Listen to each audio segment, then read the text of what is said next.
This world is a place where the blood of the weak is spilled and the strong drink it.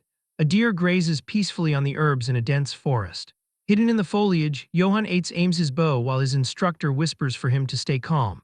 Johann pulls back the string with immense pressure. He releases the arrow the moment Joseph gives the signal. The bow snaps with a thunderous crack instead of firing properly. The deer flees in terror at the noise. Joseph screams Johann's name in pure frustration. Johann laughs nervously and holds up the broken weapon while claiming it snapped because it was too old. Joseph grabs his head in agony while shouting that he bought his beloved Angela brand new just a week ago. Joseph weeps while asking why a noble insisted on learning hunting for no reason. He yells that Johann could have just learned swordsmanship instead. Johann states that swordsmanship does not make money until you get hired. He declares that they should move to another spot because he needs money to survive in this rotten world. The narrator reveals that Johann was born as Kim Johann and reincarnated into this world after an accident. He knows that being reborn as a noble is pointless because he is at the bottom of the hierarchy. He worries that he will be stripped naked and kicked out during the family power struggles. Joseph suddenly stops him while pointing nervously toward a pack of wolves devouring corpses in the dark. Johann looses an arrow toward the beasts. The shot misses, and the loud impact alerts the wolves to their position. Johann stares at the gruesome scene while nodding that the theme of this world is a realistic medieval era. He watches the wolves desecrating the bodies and remarks on the cruelty. He wonders if the dead are from their village. Joseph says it is hard to know but confirms that the weak are nothing but prey for the strong. Johann tightens the bandages on his hand while resolving to avoid becoming prey. He recalls how he frantically searched for a status window when he first awakened, but realized no such cheats exist here. He confirms his absolute goal is money. He imagines a golden coin while plotting to leave the territory to become a merchant or a free farmer. He smiles greedily while vowing to scrape together every coin he can find. Joseph calls out to show him a plant called Little Devil Grass. He explains that the rare herb stops bleeding and boosts alertness. Johann interrupts the lecture to ask if it is expensive. He grins upon confirmation and stuffs the herb into his gear. Joseph spots a dropped herb pouch on the ground. Johann denies dropping it. Joseph realizes with horror that no one else comes this deep into the forest and deduces that someone else must be here. A terrifying scream echoes through the woods. Joseph turns pale with shock. They run toward the noise and find a young girl clinging to a tree branch while wolves circle below. The girl cries for someone to save her. Joseph identifies her as Robert's daughter Dell and wonders why a child is in the deep forest. Joseph panics at the sheer number of wolves and insists they fall back to call for backup. Johann ignores the warning and leaps into the clearing. Joseph screams that these are man-eating predators. Johann calmly tells Joseph to rescue Dell while he draws the pack's attention.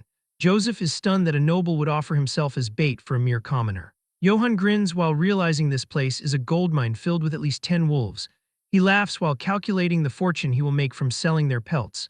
He yells at his precious moneymakers to wait for him. Joseph watches in confusion as Johann charges with strange footwork. A wolf lunges at him. Johann blocks with his sword. The beast shatters the blade with its jaws. Johann looks shocked as the weapon snaps. Another wolf seizes the opening to bite his neck while Joseph screams his name. The scene shifts to the Eights' family territorial inspection in Baltroden village. Concubine Madame Eights covers her nose while complaining about the foul smell. The first son Philip Eights rides stoically behind her. The lord of the territory Jessen Eights drunkenly curses the miserable countryside.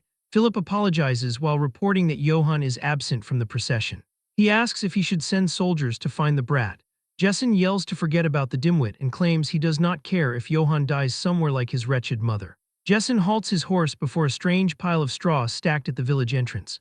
The villagers tremble while explaining they covered the area because Johann's training left ugly traces. Jessen scoffs at the idea of a bug like Johann training. He suddenly freezes in shock when the straw is pulled back. He stares wide-eyed at a massive tree trunk that has been deeply gouged by the force of human fists.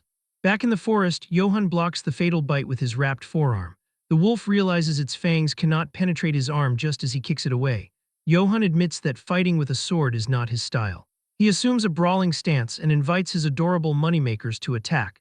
He declares that he needs money to avoid becoming prey. He decides to use strength overwhelming enough to transcend human limitations. Joseph watches in disbelief as Johann punches a wolf's head into the ground. Johann grabs another beast and slams it down with brutal force. He obliterates the pack with bare-handed violence. He stands amidst the corpses covered in blue aura and asks how much all of this is worth while smiling manically. Johann acknowledges that he had no choice but to accept a harsh truth. Life in this world is not easy. His realization stems from a childhood defined by suffering. He recalls being tormented constantly by his brothers, who held rank 2 and rank 3 in the family hierarchy. They stomped on him to show off their higher status and hurled insults whenever they pleased. One brother shouted for the illegitimate brat to die, asking how a motherless bastard dared to talk back. Through this relentless physical and verbal abuse, Johann began to understand just how merciless this world truly is. He internalized a grim certainty that even if he got beaten to death like this, no one would care. He concluded that the only person he could rely on was himself. He constantly asked himself what he needed to survive in a medieval world. Fortunately, Johann possessed one distinct advantage over the people of this era. In his past life, he was a modern student who studied endlessly for jobs and countless exams. His head holds knowledge that medieval people could not even imagine, ranging from political science and sociology to economics, exercise science, TOEIC, and nutrition. He decided to use that intellectual edge. He specifically utilized exercise science and high-intensity training to transform himself. He runs frantically through the village to build his stamina. Villagers look at him with confusion, asking why he is eating discarded food. Despite their judgment, Johann devours oats, cabbage, beans, and quail eggs with gusto. He retorts that these are superfoods, perfect for constructing a nutritionally balanced diet. He created a strict training regimen based on modern exercise science and practiced practical close combat martial arts. Results accumulated over time. After several years, the fruits of his labor become visible. He unleashes a massive punch against a tree, creating a thunderous impact. With each training session, his body displayed even more overwhelming strength. He wipes sweat from his muscular frame, nodding that he feels refreshed rather than exhausted. As time passed, no one knew whether this strength was a blessing from God or a new trial. Returning to the present moment in the forest, Johann stands over the carnage he created. He comments that it looks like that is the last of them. Nearby, the companion Joseph checks on the child Dell and asks if she is hurt anywhere. The terrified girl bursts into tears and thanks goodness she is safe. She cries out for Uncle Joseph. Joseph sighs in relief but immediately pivots to scolding his master. He tells Sir Johann that he was unbelievably reckless. He asks if Johann understands how dangerous that was. However, Joseph's tone softens into admiration. He admits that he is moved by Johann's honorable action. He finds it incredible to think that a noble stepped in front of a wild beast without a moment's hesitation for the sake of a young serf. Joseph expresses deep thanks on behalf of the villagers. While Joseph delivers this heartfelt speech, Johann is mentally in a completely different place. He holds up two dead wolves by their tails. He thinks to himself with a greedy snicker, wondering which one will sell for the highest price. Joseph catches the mumbling and asks what he said. Johann plays dumb, claiming he said nothing. Johann changes the subject to the girl. He confirms her name is Dell and asks if she is hurt. Dell trembles as she looks at him. She answers that she is fine thanks to him and expresses her gratitude. Suddenly, a terrifying red pressure emanates from the darkness behind them. A monstrous growl echoes through the trees, causing the red aura to flare. Dell freezes in terror. Joseph and Johann turn slowly to see what is happening. A giant wolf with glowing red eyes and massive fangs looms over them. Joseph screams in horror, identifying it as a monster. He grabs Dell and shouts at Sir Johann that they must run. He declares that a monster like that requires an entire army to face. Johann realizes something crucial at this moment. He thought this world was just a normal medieval world, but he now understands there are monsters here too. He smiles confidently and addresses the beast. He asks if it is their leader. He apologizes sarcastically, stating he killed all its underlings. He explains that wolf pelts sell for a high price. The giant wolf growls, staring him down. Johann can feel it. This thing sees him as prey. However, Johann does not care. He asserts that it does not matter what the creature is. He declares that its hide will sell for even more. The monster pounces, snapping its jaws. Johann deftly dodges the attack and delivers a powerful punch directly into the beast's face. The impact is heavy, but Johann immediately notices a mistake. He curses, realizing he scratched the hide. He laments that the price will drop because of the damage. The monster wolf roars in fury and pain. A massive sound wave hits Johann, forcing him to cover his ears. Suddenly, the world shifts violently around him. His vision warps. He sees flashes of a chaotic battlefield, a knight in a helmet, and the sensation of being cut. He screams in agony as he feels his strength draining away, wondering what this sensation is. He collapses to the ground. Johann wakes up with a jolt, screaming in terror. He sits panting heavily on the forest floor, sweating profusely. He looks around in confusion, asking what just happened. He checks the area for the monster, but the red-eyed beast is gone. He wonders aloud if it simply left. He looks over to see Joseph and Dell sleeping soundly nearby. He observes that it looks like everyone is safe. He admits he does not know what happened, but since monsters could appear again, they need to head back quickly. He carries Joseph and Dell on his back and begins the trek home. As he walks, he looks back with deep regret at the wolf corpses littering the ground. He internally mourns that he wanted those wolf pelts. He resigns himself to the loss, thinking there is not much he can do, and resolves to borrow a wagon next time. He notices the village ahead is still bright despite the late hour. He wonders if the villagers are all out searching for Dell. A greedy fantasy begins to form in his mind. He thinks that even if he did not mean to save Dell, he could earn some points with his father. He imagines a cartoonish version of his father tearing up with joy. He pictures his father amazed that he defeated a wolf pack and hereby naming Johann his successor. Johann snickers but quickly dismisses the thought as impossible. He settles on a lower expectation. He thinks maybe his father would at least appoint him to the guards. He reasons that if that happened, he wouldn't have to worry about food anymore. His thoughts are interrupted by a blazing torch thrust into his view. Knights on horseback surround him. A blond man at the front screams his name. It is his brother, Philip. Philip demands to know where Johann has been. He screams, asking how Johann dares to disappear on the day of father's inspection. Johann freezes, his face pale. He realizes with horror that the inspection was today. He thinks to himself that he is screwed. The crowd of soldiers murmurs, calling him an insolent brat. A massive armored boot steps heavily onto the ground. Johann gently sets Joseph down and drops to his knees. He stammers out an excuse to his father, claiming he truly had unavoidable circumstances today. His father cuts him off instantly with a single word, silence.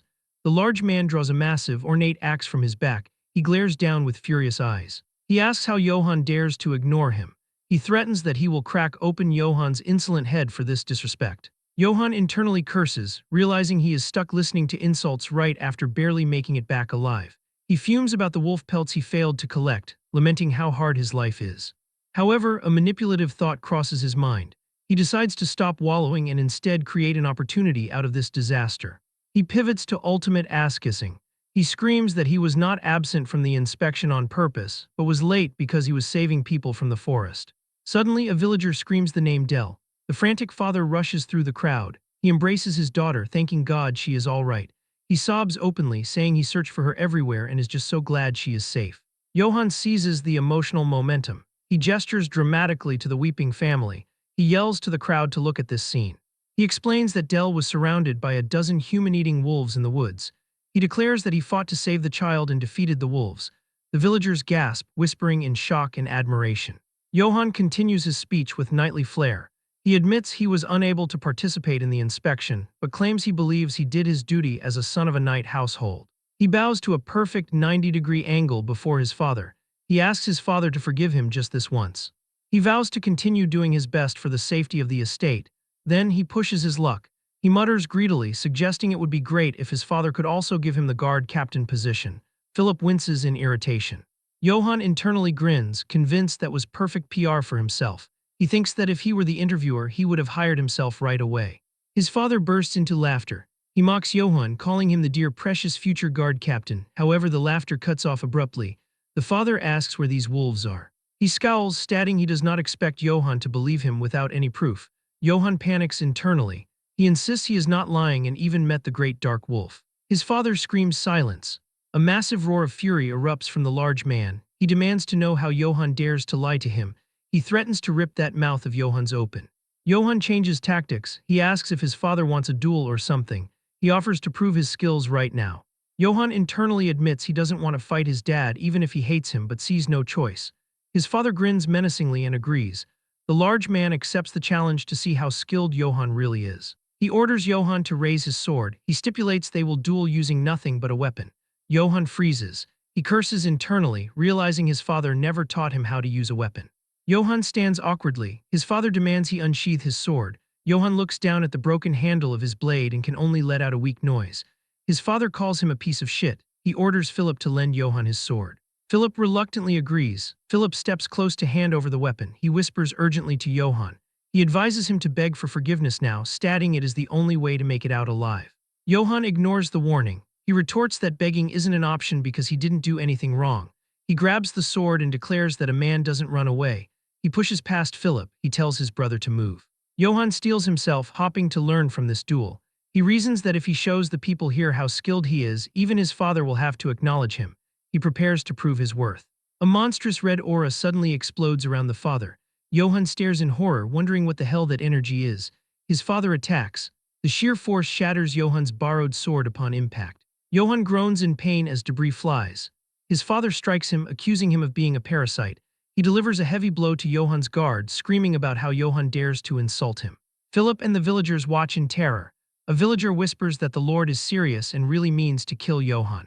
The father swings his axe with brutal force. He reveals why he never taught Johan to wield the sword, because he would still be a useless piece of shit either way. He taunts Johan, stating that no matter how hard he tries, he will never surpass him. The father enters a frenzy. He screams that his estate is his and his alone. He yells that no one can take it from him, not Johan, not the emperor, not anyone. Johan, struggling to see through the blood running down his face, wonders what the hell his father is on about. He asks himself if the old man has lost his mind from alcohol. Philip screams Johan's name as another massive attack comes down. Johan desperately blocks. The force is overwhelming. He admits defeat in his mind. Johan collapses to his knees, utterly beaten. His father looms over him, sneering. The large man tells him to know his place.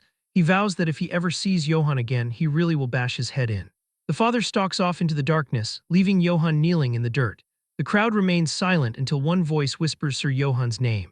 Later, inside a small building, Priest Valberg fumes with indignation. He asks how Sir Jessen could be so unfair. Johan, now bandaged, tries to hush him. He asks what if someone hears them. The priest snaps that he does not care. He states he is from the Vatican, so he doesn't need to care. Valberg rants that a knight should have honor. He questions how a father could treat his son like that. Johan smiles wearily. He insists he is fine and points out that at least he is alive. Valberg scoffs at the ridicule of it all. He points out the Lord was dressed in full armor. Johan laughs, suggesting his dad must have lost his mind from all the drinking. Johan leans back, resigned. He accepts that this is reality. He admits he never learned how to use the sword, but claims he didn't know he was this powerless.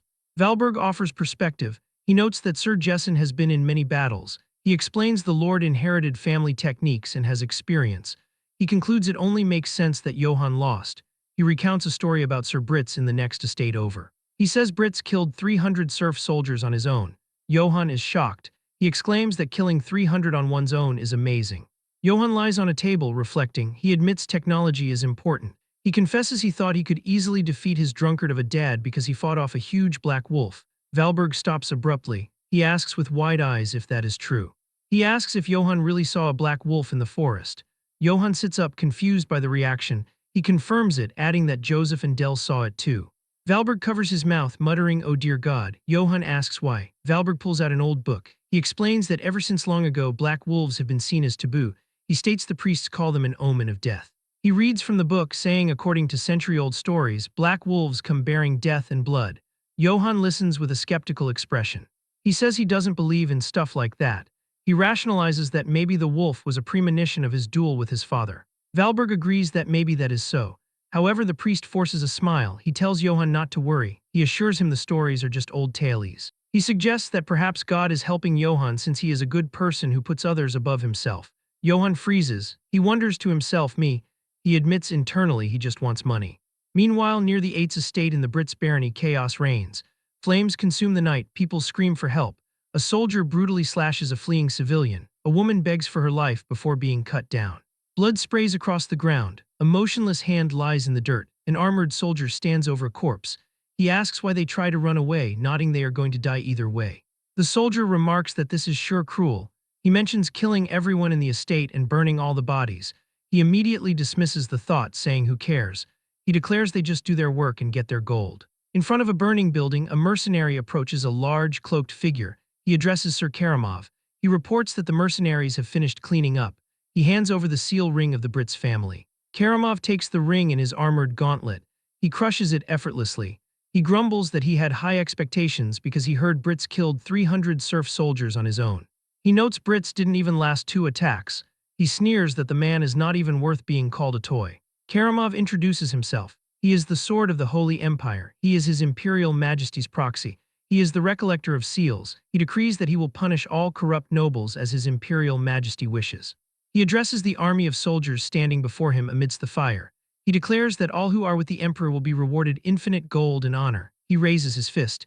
He orders them to kill, steal from, and burn them all. He points his finger forward. He shouts for them to go. He announces that the Eights estate is next. The army of soldiers, their eyes glowing red in the darkness, grins viciously as they march toward their next target. The clash of steel rings in the darkness. 2 armored figures fight to the death on a shadowy battlefield. One combatant moves with fluid grace, parrying each of his opponent's frenzied attacks with casual ease. The skilled warrior finds an opening and swings a gleaming sword. Johan's vision goes blurry as he watches the blade decapitate the opposing knight. The severed head tumbles through the air. As it hits the ground, Johan stares at the face within the helmet. A silent shock pierces his heart. It is his own face staring back at him with dead eyes. Johan wakes up in his bed with a scream. He bolts upright, drenched in sweat, panting heavily. He asks himself if it was just a dream. He holds his pounding head, trying to shake the lingering terror. He admits he has been having the same nightmare for days, ever since he saw that black wolf. He remembers Priest Valberg's voice echoing in his mind. The priest explained that since ancient times, the black wolf has been known as an omen of misfortune. The very existence of the creature is considered bad luck, spreading blood and bringing death. Among priests, it was even named the sign of death. Johan grips his face, squeezing his eyes shut. He forcefully rejects the idea, dismissing it as superstitious nonsense. He tells himself it is just a tale from a legend. He laughs nervously, reasoning that it's not like he ever did anything bad to the black wolf. His laughter dies instantly. A memory surfaces, the moment he hurled a massive rock directly into the creature's face. He freezes. He sheepishly admits to himself that he did throw a rock at it, and a very big one at that. He groans, telling himself to forget it. He adopts a fatalistic attitude, deciding that whatever happens, happens. He jumps out of bed with renewed resolve, declaring that he has had enough useless thoughts and that it is time to go train. The sun sets over a golden hill where Johan trains alone. He wraps his hands, preparing to punch a massive tree. A voice interrupts him, calling out, "Hey, you worthless brat." Johan pauses and turns his head. Standing behind him are his two brothers, ranked second and third in the family. One brother asks if he already forgot what father told him. The other chimes in, mimicking their father's voice, saying that if Johan doesn't want to die, he shouldn't make himself noticeable. The brothers sneer at him. They mock him for acting cheeky. One brother points out that even after they beat him senseless, he crawls out again to act all tough. He compares Johan to a dog that barks but can't do anything. Johan ignores them and prepares to strike the tree. The brothers laugh, asking if he thinks chopping wood all day makes him stronger. They continue their relentless ridicule. One asks if Johan thinks breaking a log is impressive, calling it a lowly trick. He scoffs, asserting that a lowborn like Johan could never have real strength. He mocks Johan's dream, telling him to keep dreaming if he thinks he will join the Guard Corps. Johan smiles patiently, though a vein pops on his forehead. The brother declares that their father would never appoint trash like Johan. He cruelly adds that if their father ever used Johan, it would only be to crack his skull and feed him to the pigs. As the insult leaves his mouth, Johan delivers a simple punch to the tree. The impact is deafening. The massive tree trunk shatters instantly upon contact, sending wooden shrapnel exploding in all directions. The top half of the tree crashes to the ground. The two brothers stare with bulging eyes, their jaws dropping in utter shock and horror. Johan turns to them slowly. His shirt is gone, revealing a terrifyingly muscular physique. He smiles with dark intent. He politely asks if his brothers said something. He invites them to come a little closer and repeat it. The brothers scream in panic. They shout that they are good and ask why they would go there. They scramble away, fleeing down the hill. They yell back that they will tell father everything. Johan watches them run, sighing deeply. He calls them pathetic idiots. He wonders how they can live with so little thought, questioning how they prepare to make a living without worrying about their own future. He decides there is no point worrying about others, and that it is time to get back to training. Suddenly, a voice comments that what they said is true. Johan pauses. Philip stands nearby, holding a large sack. He states flatly that father has no intention of appointing Johan to any position. Johan acknowledges the presence of the firstborn. He huffs, admitting he figured as much. He notes philosophically that considering their father didn't kill him, it could be worse. Philip asks if he is not disappointed. Johan assumes a fighting stance, shadowboxing against the sunset. He states that it is what it is. He resolves to find another way to make a living. Philip drops a bombshell. He tells Johan that father fears him. Johan stops mid-punch. He punches the tree lightly as Philip explains. Philip asserts that Johan is undeniably strong and that strength is a threat to their father. He explains that father wants obedient children like him. He points out that Johan is different because he insists on living by his own principles. Philip reveals that their father believes one day Johan's strength will take everything from him, just as he overthrew grandfather to take sovereignty. Johan sweats, dismissing the idea as nonsense. Philip ignores the denial. He orders his servant to bring the sack over. The servant complies, handing the bag to Lord Philip. Philip dumps the contents onto the ground. Clattering onto the grass is a set of equipment. A plain surcoat of unknown origin stored somewhere in the castle, a spare set of chest plate and a longsword, nothing else. Johan flinches, recognizing the gear immediately. He stares at the pile. Philip notes that these are the things Johan has had his eyes on for a long time. Philip states firmly that he is not like father. He declares he is not foolish enough to discard someone capable. He smiles slightly. He makes a promise that when he becomes Lord in the future, he will appoint Johann as captain of the Eights Guard. Philip turns to leave, advising Johann not to neglect his training until then. He adds a request to please stop causing trouble. Johann yells after him that he never causes trouble first. Philip raises a hand dismissively as he walks away. Left alone, Johann stares down at the armor shining in the dying light. He realizes with horror that the armor is the one from his dream. His mind races. He asks himself if he wears this, will he die the same way he did in the nightmare? A terrified vision of his own corpse flashes before him. Despite the fear, a different feeling emerges. He picks up the chest plate. He admits that for some reason he feels like he can overcome it, though he has no proof. He equips the breastplate, hearing the leather straps tight. He draws the longsword, its blade gleaming. He declares that whatever the case, he will need equipment if he wants to win. He stands fully armored, looking like a true knight against the backdrop of the darkened forest. Meanwhile, the local tavern is lively. A man slams his mug down, laughing heartily. He tells a tall tale to the skepticism of others. He claims he is telling the truth. He shouts that Sir Johann killed 50 wolves. A crowd gathers. One man points out that Sir Johann left all the pelts behind because a knight shouldn't be obsessed with money. Another villager adds to the legend. He claims Johann drew his sword solely to save Del and Joseph. He points to a heroic mental image of Johann shining with holy light. He praises Johann as so righteous and pure, asking if he isn't the very model of a true knight. An older villager agrees, stating true Sir Johann is far more knightly than Lord Jessen, calling the current lord a drunken, woman-chasing pig. They laugh openly at their lord. One wishes aloud that the pig would just die already. Another jokes that Sir Johann should have cut Jessen's head off that day. A man slams a wooden barrel onto a table. It is Robert, Del's father. He shouts hey. He declares drinks are on him today and tells everyone to drink as much as they want. The tavern patrons cheer, asking why. Robert yells that it is because Sir Johann saved his daughter Del. He toasts to Sir Johann, the righteous knight. The tavern erupts in a roar of approval. In a dark corner, a hooded stranger sits with two other shadowy figures. The stranger asks by the way who Sir Johann might be. He remarks he doesn't think he has seen the man around here before. The villager sitting next to them scoffs. He tells the hooded figure they were bad-mouthing the Lord right in front of a complete stranger. He laughs, guessing the villagers here aren't afraid of anything. The hooded figure's hood hides a sinister grin. Red eyes glow in the shadow of the cowl. He says he finds their story quite interesting. He leans in closer, the atmosphere darkening around him. He commands the villager to tell him more about Johann Eitz. Outside under the moonlit sky, Johann walks happily through the village. He hums a tune, oblivious to the danger brewing in the tavern. He fantasizes about his future. He thinks excitedly that Philip will appoint him captain of the guards once he becomes lord.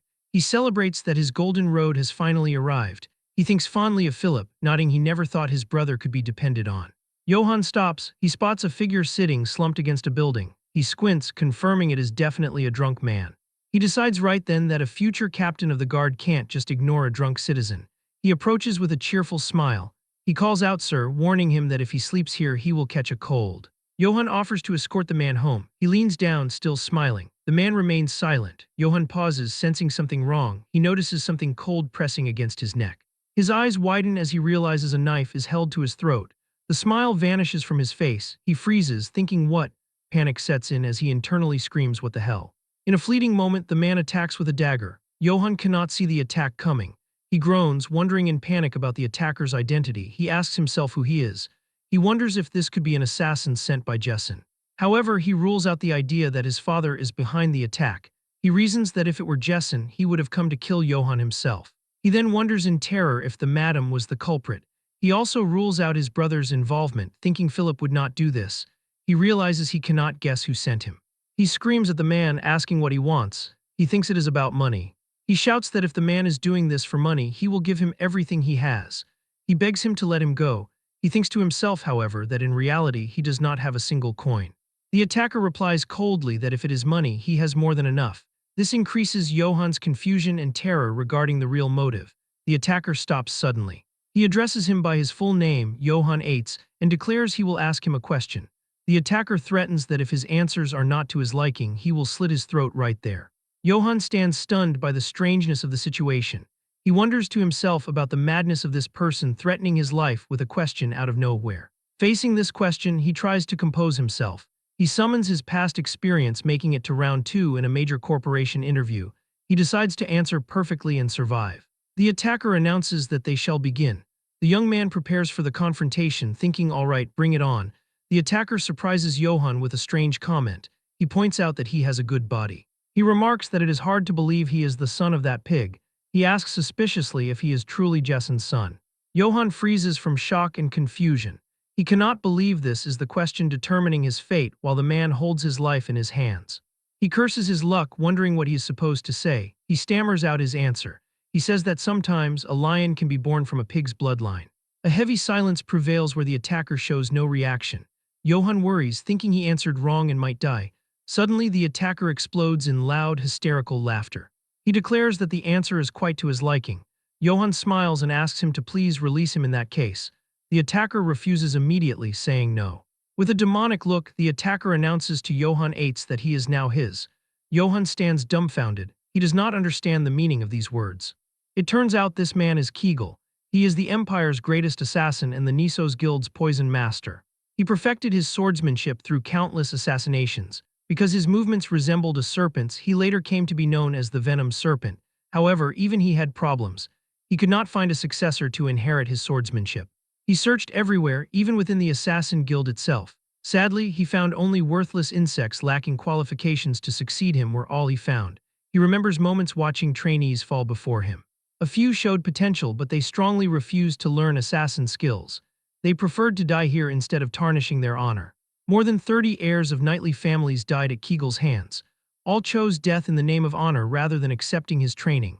Growing impatient in his search for a successor, Kegel decided to visit the Witch of the Empire. The witch welcomed the venom serpent Kegel, who grants peaceful deaths to all. She revealed to him that the disciple he seeks resides in Eitz Castle, a small forgotten rural territory. She added that he is one of the sons of that lecherous drunkard lord. Kegel mocked the prophecy. He described Eitz Castle as that backwater dump. He underestimated the idea of his successor being there. He noted that a gold coin could buy half that land. The witch laughed confidently. She offered him his money back if her prophecy displeases him. Despite his doubt and worry about the curse he would get from stealing a witch's coin, he decided to believe her as a last resort. Kegel wanted to believe her because he wasted too many years searching for a successor and had no time left. However, even as he stepped foot into the Eitz estate, doubt clung to him. He wondered if the one worthy of becoming his successor really exists in this place. He decided within himself to kill the brat on the spot if he didn't like him. Returning to the present moment, Kegel introduces himself as the Nisos Guild's guildmaster. He declares strictly that he has no more time to waste. He states that Johann will become his successor. He gives him two choices with no third. He says choose to die here by his hand or learn his swordsmanship. He asserts these are the only two paths he can take. Johann stands amazed. He mumbles, not comprehending the situation. He asks, stammering, how much he needs to pay to learn his swordsmanship. Kegel gets angry, explaining he is not accepting money. This increases Johann's astonishment. He can't believe a guildmaster with incredible skill will teach him for free. He rejoices greatly, considering this a jackpot. He asks Kegel eagerly what took him so long. He calls him master. He expresses that he has been waiting his entire life for someone like him. Kegel warns his student that his swordsmanship is that of an assassin. He says simply learning it will brand him as disgraceful, the shame of any knightly family. He warns he may be scorned his entire life. But Johann interrupts him with a desperate scream. He asserts he doesn't care about honor or shame at all. He begs him to teach him. Kegel agrees, saying fine. He thinks surprised that this kind of brat is a first. Johann seizes the opportunity immediately. He asks his new master if he will give him an allowance since he mentioned having plenty of money. He reminds him that he is at the age where he really needs spending money. Kegel looks at him in amazement. He realizes this brat really is something else. At Eitz Castle, Lord Jessen announces that the inspection is done and that he will be stepping out for a while. Philip bids him safe travels, confirming he will take care of the castle. However, once Jessen leaves, they exchange meaningful glances. The madam mutters with malice that no matter how much Philip struggles, this castle will be hers. Philip scoffs. He calls it nonsense, assuring her the next lord of this castle will be none other than him, Philip Eitz. The Lord Jessen screams angrily at his eldest son and wife. He expresses he is sick of them fighting and arguing all day every day. He gives them permission to do whatever they want. Philip asks his father what they shall do regarding Johann, who is yet to return. The father screams Philip's name loudly, scaring him. The father replies with indifference and cruelty, ordering him not to waste his time over that brat. He states that the weakling's death is of no concern to him. Philip apologizes to his father, claiming he understands. But once the father leaves, his features change completely. He begins wondering with worry where Johann is and what he is doing right now. At the same time in the forest near Eitz Castle, Kegel decides to check how skilled Johann is. The young man asks to borrow a sword. He explains shyly that he breaks them often. The master agrees, telling him to go ahead. Kegel thinks surprised that he breaks swords. He describes him as a reckless brat. He thinks there isn't a single thing he likes about him. When Johann takes a fighting stance, Kegel wonders if he is really the son of a knightly family. He asks what that stance is, deciding this one must die as well. The student asks if he has to use swordsmanship or if he can fight however he wants. So Kegel permits him to fight as he likes. He tells him to use fists, rocks, blades, or anything because it doesn't matter. Johann smiles slightly, saying then he attacks suddenly. He shouts, "Here I go," and swings his blade. He breaks the sword easily from the force of impact. In that moment, the master realizes the error of his doubts were unwarranted. While looking at him in shock, he finally admits that the brat is monstrously strong. Kegel feels surprised by the air pressure resulting from Johann's punch. He realizes that if that punch hits him, he knows his bones and muscles will be crushed. He thinks it is like he is not fighting a human but a lion. However, he decides to fight seriously. He unleashes a snake-like fighting technique. Johann wonders in amazement at the strange movement. He asks where he is trying to go, guessing up, down, up, down. He tries to block, but the attack hits him in the face. He falls to the ground, screaming in pain. Kegel states that he knows he hit him with the flat side of the blade. He notes stunned that Johann didn't even pass out. He describes it as ridiculous. Kegel praises his student, asserting that had he been born 1,000 years earlier, he would have been called a legendary hero. Johann thanks him, calling him master. However, the master adds a warning of a critical weakness. He declares strictly that at this rate, Johann will die no matter what. This sparks Johann's shock and confusion as he asks what he means. Kegel warns him strictly that he can't control his strength and that strength will kill him. Johann denounces this talk. He says no way, rejecting the idea by stating it is not like he is attacking himself and that he is not that stupid. The master asks him to come at him again if he is confident. He offers a tempting deal to give him gold if he manages to break the master's sword instead of his own. Upon hearing the word gold, Johann's features change completely and his eyes shine with greed. His hesitation turns into unparalleled enthusiasm. He shouts gold and tells his master he better keep that promise. He dashes at tremendous speed toward the master to attack. A strong sword clash rings in the place, but the result is disappointing as his sword shatters again. Its fragments fly into his face, making him scream in pain as he grunts. He remembers bitterly, realizing this is just like when he was fighting father. Kegel explains that he just lost to his own strength. He emphasizes the necessity to learn to control his power, or else death will be his fate. Kegel shoots a fragment of the broken blade at him. Johann asks if he purposely shot the fragment there. Kegel confirms, explaining that it is a piece of cake if one is proficient at the sword. Johann finally understands. He states he needs to learn to control his strength. He vows to learn it and avoid death to achieve his dream since he is the future guard captain of eights. He thinks that public servants avoid disaster the best. The master tells him that if he knows how to restrain his power, something like this is possible. In the blink of an eye, Kegel directs a swift blow at Johann. Johann is stunned when he sees his metal armor slit in half. What increases his amazement is seeing that the master used only the sword scabbard, not the blade. Kegel explains that if he is able to control his strength, he can slice through anything even if he is not wielding a sword. Kegel smiles demonically. He says he cannot imagine how powerful Johann will be when he is able to properly control his power. The master announces that is enough and says to get to training. When Johann looks anxious, Kegel confirms it will be difficult and he might even die. He asks if he is ready. Johann answers with great enthusiasm in the affirmative. The scene shifts to the village. Johann appears with a swollen face and clear signs of beating from harsh training. He talks to himself about the difficulty, thinking he is finally learning to hold back but notes it is so hard. He says he managed to learn not to break his sword now, but yearns to know when he gets to learn real swordsmanship. Suddenly a commotion catches his attention. He sees a group of strangers asking himself if they are elves. He screams at the group leader, asking who they are and why they are standing there. The group leader orders him to leave at once because the area is restricted from others. Johann replies sharply, asking what. He resents a stranger dictating orders, shouting, "Who are you to tell me what to do?" The group leader laughs arrogantly. He identifies himself as belonging to His Imperial Majesty's directly affiliated mercenaries. He reveals they are the famous wolves of Akite. Instead of fear, Johann screams in amazement and joy.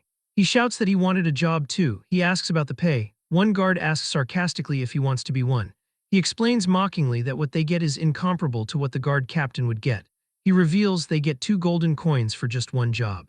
This strikes Johann with extreme amazement as he stammers 2 golden coins. The guard warns Johann that looking like he works out just makes him a bigger target. He emphasizes that what is important is skill. Johann agrees, saying, "You're right. Johann drowns in his dreams. He thinks he has never seen golden coins in his life. He wonders seriously if he should change his career path, thinking it is better than a guard captain. But suddenly something strange happens. Johann's hand moves involuntarily, attempting to draw his sword. This causes him extreme shock and confusion as he asks why he just tried to unsheath his sword. The elf accompanying Kamarav notices his movement. She screams angrily, "How rude!"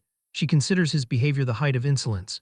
She threatens to behead him right away for daring to try and unsheath his sword in the face of Sir Kamarav. Kamarav intervenes to calm the elf Jane. He asks him calmly who he is. Johann stammers while sweating, identifying himself as Johann from House 8. Then Kamarav reveals his identity as the Holy Empire Emperor's Guard Knight, Kamarav. Johann is surprised again, finding his hand on the sword without even knowing. A terrifying feeling overtakes him he hadn't experienced before. He compares it to when he saw the Black Wolf or when his father was trying to kill him. He describes this murderous intent as suffocating. It is as if he is prey placed in front of an apex predator. Kamarav orders him to move because he is in the way. Johann moves, feeling his heart beating wildly. One soldier mocks his fear, saying, "Goodness, he is so scared." He warns him in a sarcastic tone to be careful next time. He laughs, doubting there will be a next time for him though. Jane asks her master if it is all right to just leave him here. Kamarav replies that he doesn't want to cause such a ruckus on a good day like this. He walks toward the castle gate. He mutters mysteriously that it is not yet time. Johann watches them go. He wonders in confusion why a knight of the emperor would be here and what reason he would have to be in this place. Philip appears rushing to receive the grand guest. He welcomes Karamov, introducing himself as Philip VIII, the next lord of House 8.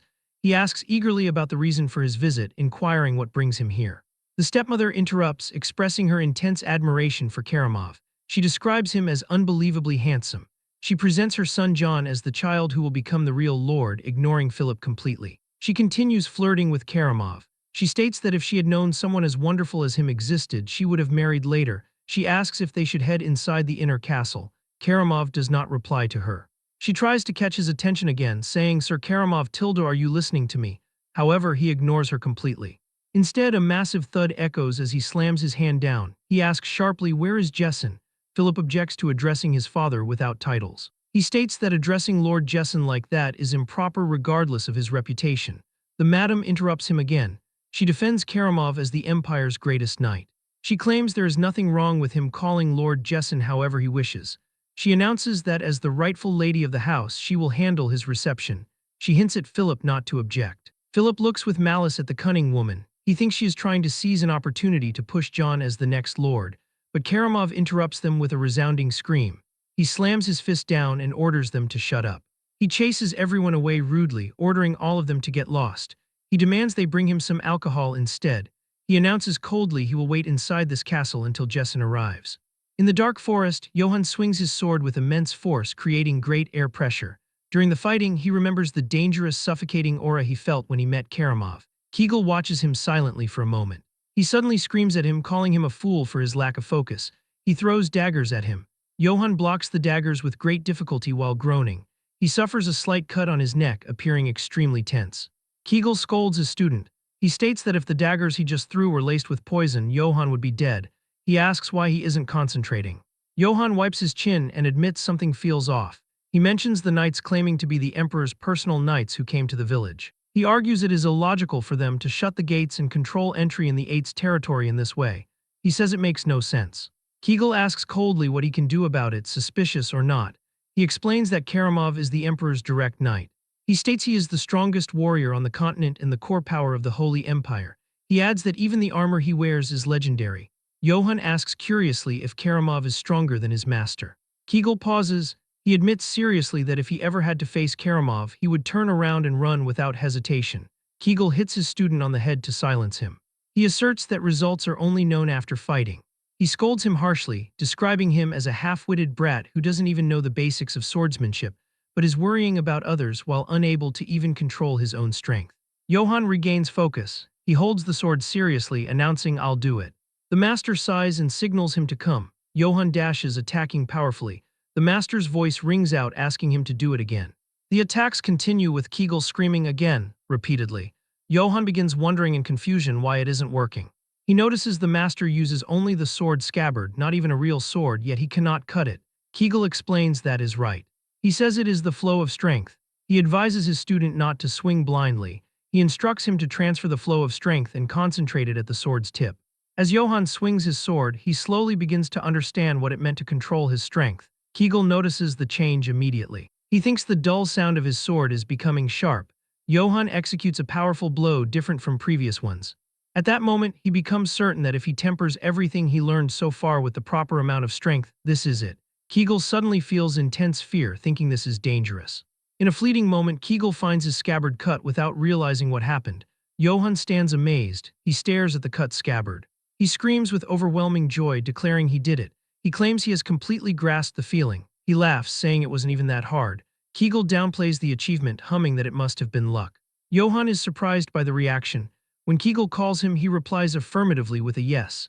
Kegel announces seriously that this time he won't hold back. He challenges him to come at him again. Johann bares his fangs. He shows a terrifying snake-like attack. The aura of a purple serpent strikes terror into the master.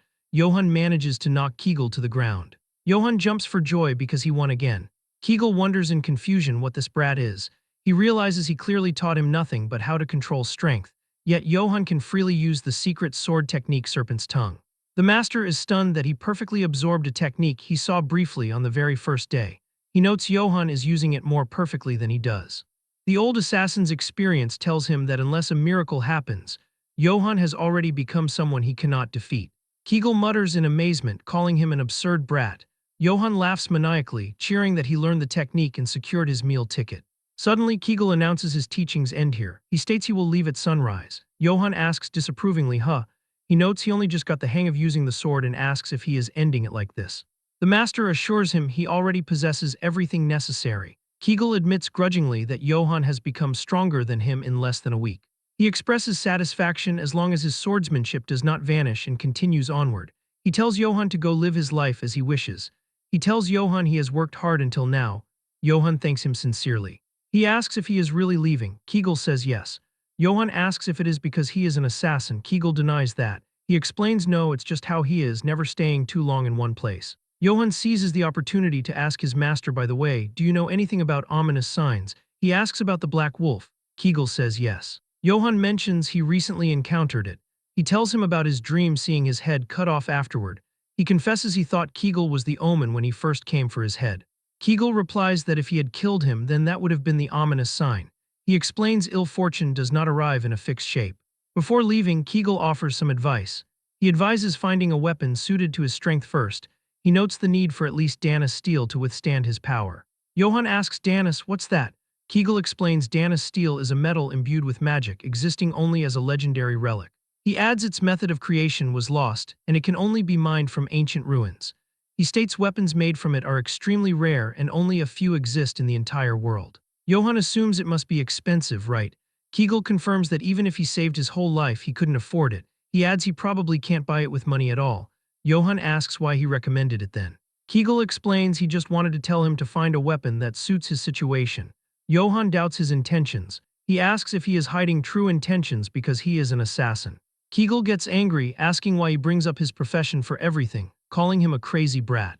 Kegel notes that even its color is unusual wearing Dana's steel. He warns strictly that if Johann ever sees someone wearing Dana's, even from far away, don't look back, just run.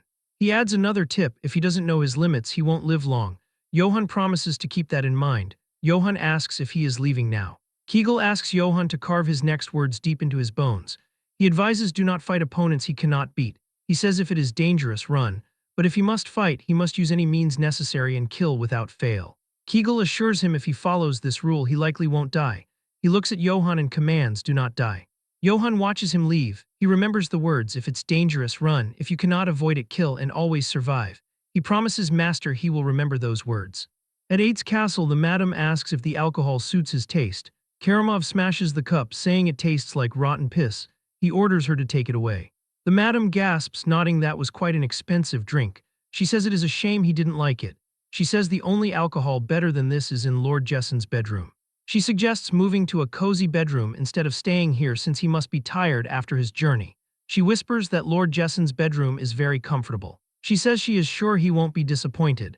She whispers seductively that just the two of them could have a wonderful time together. She asks, don't you think? Karamov speaks suddenly, telling her to get lost. The madam stammers that Sir Karamov, they don't have much time. She begs him to allow her to begin his reception, nodding the Lord will arrive late tonight. Suddenly, Karamov's red eye flashes. He mutters he was getting sick of this anyway. He decides fine, he shall enjoy himself. He clamps down on her neck. He calls the entertainment slaughter. Philip watches the scene in shock, covering his mouth. Outside, Johann reaches the village outskirts. He stops, asking what's this? He sees flames devouring the entire village. He looks in shock, wondering in amazement why the village is on fire. Lord Jessen wonders what in the world is going on. He rides along a dirt path, staring at the smoke rising from the Eight's estate. One of his knights answers that he doesn't know. The knight adds that the fire looks large, so the Lord should return at once. Jessen grits his teeth and grunts as he whips his reins. He rides swiftly, the hoofbeats echoing loudly. His horse neighs as he skids to a halt in front of the castle. Jessen stares at the gates. Mercenaries greet him, stating that he finally shows himself after something fun has taken place. The mercenaries sneer, remarking that he is slow and dull just as he looks. One elf soldier orders him to move faster, calling him Sir Pig. He adds that Sir Karamov isn't a very patient man. Jessen pushes open the huge wooden doors, his eyes glowing red with rage. He stops dead, asking what. Before him, the stone floor lies littered with corpses. The bodies of his servants and children lay twisted and lifeless, with blood pooling everywhere. He stares at the horrified, frozen faces of the dead. Jessen sweats, horrified by the carnage. A massive armored boot steps forward with a heavy thud. Jessen looks up. Karamov looms over him, saying he is late. Jessen. Karamov's armor shines gold and his eyes burn red from beneath his helm. Jessen demands to know what Karamov is doing right now. Karamov reaches for his sword hilt. Jessen draws his massive axe. He screams furiously, asking what does Karamov think he is doing. Karamov speaks formally. He declares Jessen is guilty of the attempted assassination of the Emperor and high treason. He states that by His Majesty's decree, House Eights shall be eradicated. Jessen screams back not to be absurd. He shouts that this is a purge. He accuses them of just pinning false charges on him to execute him. He raises his axe and charges, yelling he won't let Karamov do as he pleases. Karamov draws his huge purple sword with a screech of metal. He commands his men to blow the horn. A golden knight raises a horn to his lips and blows a resounding note. Karamov orders his men to retrieve the seal of the Eight's family. He grips his glowing purple blade tightly. He commands them to purge everybody in this territory and erase this land from the map. The mercenaries charge, shouting war cries. They slaughter villagers mercilessly. Johann's previous neighbors get cut down where they stand. Flames engulf the wooden houses. The mercenaries laugh manically as they kill. A mercenary stands over Valberg, who kneels on the ground in prayer. The mercenary laughs, calling Valberg a vicious bastard. He asks if it is that hard to tell him where the pig's bastard son is hiding. Valberg remains silent, looking defiant. The mercenary smirks, saying fine. He offers to send Valberg to his god, whom he adores so much. He swings his sword down, shouting die. Suddenly, Johann appears from the shadows. He slashes through the mercenary with a swift, diagonal cut. The mercenary's body splits. He looks shocked as he falls. Johann stands over Valberg, calling out his name. Valberg looks up, asking Lord Johann what is happening. Johann helps him up, admitting he doesn't know either. He explains the Imperial troops are killing villagers on sight. Valberg looks grim. He suggests it is possible that Lord Jessen has already been killed as well. Johann freezes, repeating even father. Valberg continues, saying that is not all. He gestures to the inferno around them. He explains they are burning the entire village to wipe everything out. Johann looks determined. He says damn it and decides he has to hurry back to the castle. Suddenly he hears crying. He stops, recognizing the voice. He asks if that is Dell. A small girl crawls out from behind a burning building. Johann sighs in relief, saying good, she is safe. He holds out his hand. He tells her it is dangerous here, so come to him. His eyes widen in horror. Behind Dell, a spear pins a man's corpse to a wooden stake. Dell cries, telling Lord Johann that her dad is dead. It is Robert's body, limp and lifeless amidst the fire. Johann stares at the gruesome sight. Flashbacks hit him hard. He sees memories of saving Dell, Robert hugging his daughter, the villagers drinking in the tavern, raising mugs and laughing. Robert's smiling face cheering for Lord Johann echoes in his mind. Johann grits his teeth in rage and sorrow. Johann turns to Valberg. He pushes Dell toward the priest. He tells Dell it is dangerous to stay alone. He orders her to stay with Father Valberg. Dell looks up tearfully and says okay. Johann turns and walks away. Valberg calls out to him, asking where he is going. Johann doesn't answer. Valberg shouts that he mustn't go, telling him he needs to flee. He screams Lord Johann. Johann walks forward resolutely. He reaches the square. He sees a pike with a severed head stuck on top. It is Lord Jessen Eights' head staring blankly. A wooden sign hangs below. It reads that Duke Jessen Eights has been executed for treason against the Emperor. It warns that anyone who retrieves his corpse without permission will be punished for the same crime by Imperial Knight Karamov. Johann stares at his father's head with shadowed eyes. A mercenary nearby notices him. He sneers, asking if he isn't the bastard son. He mocks Johann, saying he thought he ran off. He asks if Johann came back to die. Johann says nothing. He swings his sword. The wooden pike shatters. Jessen's head tumbles to the ground. Johann's foot stomps heavily onto the red banner with the golden eagle, the symbol of the empire. The mercenary stammers, telling others to look at this brat. He orders the others not to just stand around. He screams to kill him now. Johann's blue eyes glow in the darkness. He unleashes a flurry of attacks. His sword moves like a blur. He slashes through 3 mercenaries instantly. They scream in agony. Johann continues to advance, cutting down every soldier in his path. Johann wonders to himself why he is doing this. He asks himself why he is going back to the castle. He admits Father Valberg is right and he should be running away. He knows if he goes back he will just die for no reason. He encounters Philip. Philip sits slumped against a tree, riddled with arrows. He calls out Johann's name. Johann freezes. He whispers Philip's name. Philip smiles weakly. He remarks that Johann is alive. Johann rushes to his side. He touches Philip's shoulder. He asks why he came back. Philip struggles to speak. He tells Johann to go and run away. He warns that if he stays here, he will die. Philip coughs up blood. He lifts a helmet from his lap. He says he wanted to give this to Johann for when he becomes Lord one day. Johann takes the helmet. He stares at Philip's lifeless face. He looks down at the helmet in his hands. He remembers Kegel's voice.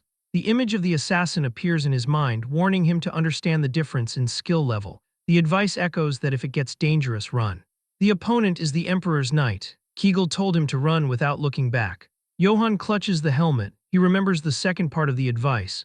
It states that but if he has to fight, then he must kill. Johann stands up. He puts on the helmet. The visor snaps shut. His blue eyes glow from within the darkness of the helm. He confirms right. He declares that time is now. Johann walks up to the massive castle doors. He pushes them open with a single hand. He strides inside. The hallway is lined with mercenaries. They look surprised. One elf asks what the hell. He asks how this bastard got inside and asks where the guards are. Johann charges. He punches an armored knight in the face with overwhelming force. The helmet crumples under his fist. Johann roars Karamov's name. He punches another soldier, sending him flying. He screams for the asshole to come out. He stomps on a fallen soldier's chest, crushing it. A shadow falls over him. Karamov walks out slowly, dragging his massive purple sword. Blood drips from the tip. Mercenaries step aside. Karamov stops. He notes so the runaway son of Eights really survived. He says Johann is that guy in front of the castle back then. He asks if his name was Johann Eights. Johann stares at him through his helmet. He replies he is not in the mood to exchange names. He tells him to just think of him as one pissed-off man, calling him an asshole. Karamov sighs. He tells Johann he should have kept on running. He says if he had, he could have lived. Karamov smirks. He supposes Johann doesn't care about his life. He says fine. He tells him if he wants to die, then come at me. He points his massive sword at Johann. The purple energy hums. Johann's blue aura flares around him. Johann screams that Karamov doesn't need to tell him that. He charges forward, his fist glowing with power. He shouts that is what he was going to do anyway. He unleashes a massive punch directly toward Karamov. They start trading blows with one another. It is just like the dreams Johann was having. They get to the exact moment where Johann readied the attack and swung down. Karamov blocks it. Johann's sword gets cut by Karamov. He goes to swing for his head. Johann drops the sword. He dodges backwards before grabbing another one and charging straight in. Karamov smiles, saying that this is fun. He cuts another one of the swords in half. This happens over and over and over again. Johann is continuously grabbing swords off of the mercs that he already killed. He then dodges a big swing from Karamov while he's stuck from the dodge. Karamov comes in to finish it and swings down. Johann avoids this one. This causes Karamov to slice into one of the pillars of the castle and it begins crumbling. Karamov says this is interesting. He says he is far more entertaining than Brits was from within the smoke of the rubble collapsing. One of the mercs gets thrown at him. Karamov cuts straight through him. He says that this is truly enjoyable. He wants even more entertainment. Johann finally manages to grab another sword. He comes in with a heavy-ass swing to which Karamov blocks using his arm. But the attack pierces through his armor and also takes a chunk out of his arm, though of course the blade gets broken. Karamov is genuinely surprised as he distances himself. It takes a moment for it to set in because he just cut through his Dana steel armor. Karamov begins trembling as Johann grabs another blade. Karamov says that's impossible. He says humans are incapable of harming Dana steel, asking just who he is. Johann charges straight in once more. They continue trading blow for blow while Karamov says that he's never heard of such strength before. But it seems like that's all he is because he's easily blocking all the attacks. And even though he's on the defensive, Johann can't get in a single meaningful hit. Karamov realizes that he's a brute with only strength. There's no finesse to his attacks. He thrusts forward. Johann blocks it. Of course, the sword breaks. He quickly grabs another off the floor and readies himself once more. Karamov says that it's just as he expected. He can't even properly block a simple thrust. He's swinging purely by instinct right now. There's no technique behind him. This makes him think that Jessen never taught him real swordsmanship. He can tell that he's dangerous. He needs to finish this quickly because if he grows, he will become someone nobody can stop. And if he uses that stupid wide slash again, he'll break it, cleaving through the sword, cutting his head off with one swing. Johann then starts to do exactly as he thought, but it was just a fake as he does a quick change-up. Karamov is completely caught off guard. He goes to react. Johann uses Kegel's technique, changing his direction to Karamov's open side. The sword comes into contact with the armor. He manages to deal a very heavy blow in exchange for losing his sword. Karamov starts screaming in pain as his insides start to spill out. He sees Johann rearing back his fist. He comes in hitting him straight in the side where he just cut him. The Danis armor begins to dent. We see a massive shock wave from the punch. That's not all as it explodes out the backside, causing him to spit up a ton of blood. He stabs his sword into the ground. Nothing but blood comes out of his mouth. His eyes begin to go a little hazy. He recognizes it as Kegel's swordsmanship. This means that Johann was hiding his true skill all along and that he completely let his guard down.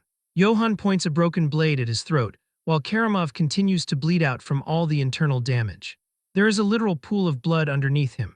He begins coughing his jaw. He lowers his blade and raises his helmet. He drops it onto the floor, asking him why he did all of this. Karamov says that it was all for his imperial majesty, as the Holy Empire is now more unstable than ever. His majesty has unsheathed the imperial sword to correct the empire. Before he finishes his next sentence, he starts coughing violently. He holds onto his side while spitting up even more blood. He then starts to laugh. He tells Johann he's moved. For decades, he's crossed battlefields and fought countless knights, but he's never encountered anybody as strong as him before. He needs him to go with the Empire with him, as his majesty needs a strong talent like him right now. The Empire's endless gold will grant him glory. He shall receive vast and fertile lands. He'll see to it as well that his majesty will appoint him as an imperial knight. He becomes the imperial sword. He'll get anything he wishes. Johann thinks about endless gold, but says that it's strange. It's the life that he once dreamed of, but for some reason he doesn't feel anything. He looks down at Karamov. He tells him that he refuses. Karamov's confused, asking why. Johann says that he has not only killed his family, also innocent serfs, people who did no wrong. Karamov surprised, asking if he's really declining his offer over mere serfs. He grits his teeth out of frustration, asking why their deaths even matter. Then says that it must be because his mother was a lowborn serf. That insect blood has tainted him. He needs to understand that the world's law is that the strong drink the blood of the weak. Johann grits his teeth and apologizes to Kegel, saying that he can't control his strength anymore. He swings, hitting Karamov in the face, sending him flying backwards. He doesn't stop there as he comes in with blow after blow. He asks why he thinks that these were worthless lives and if the Emperor means that much.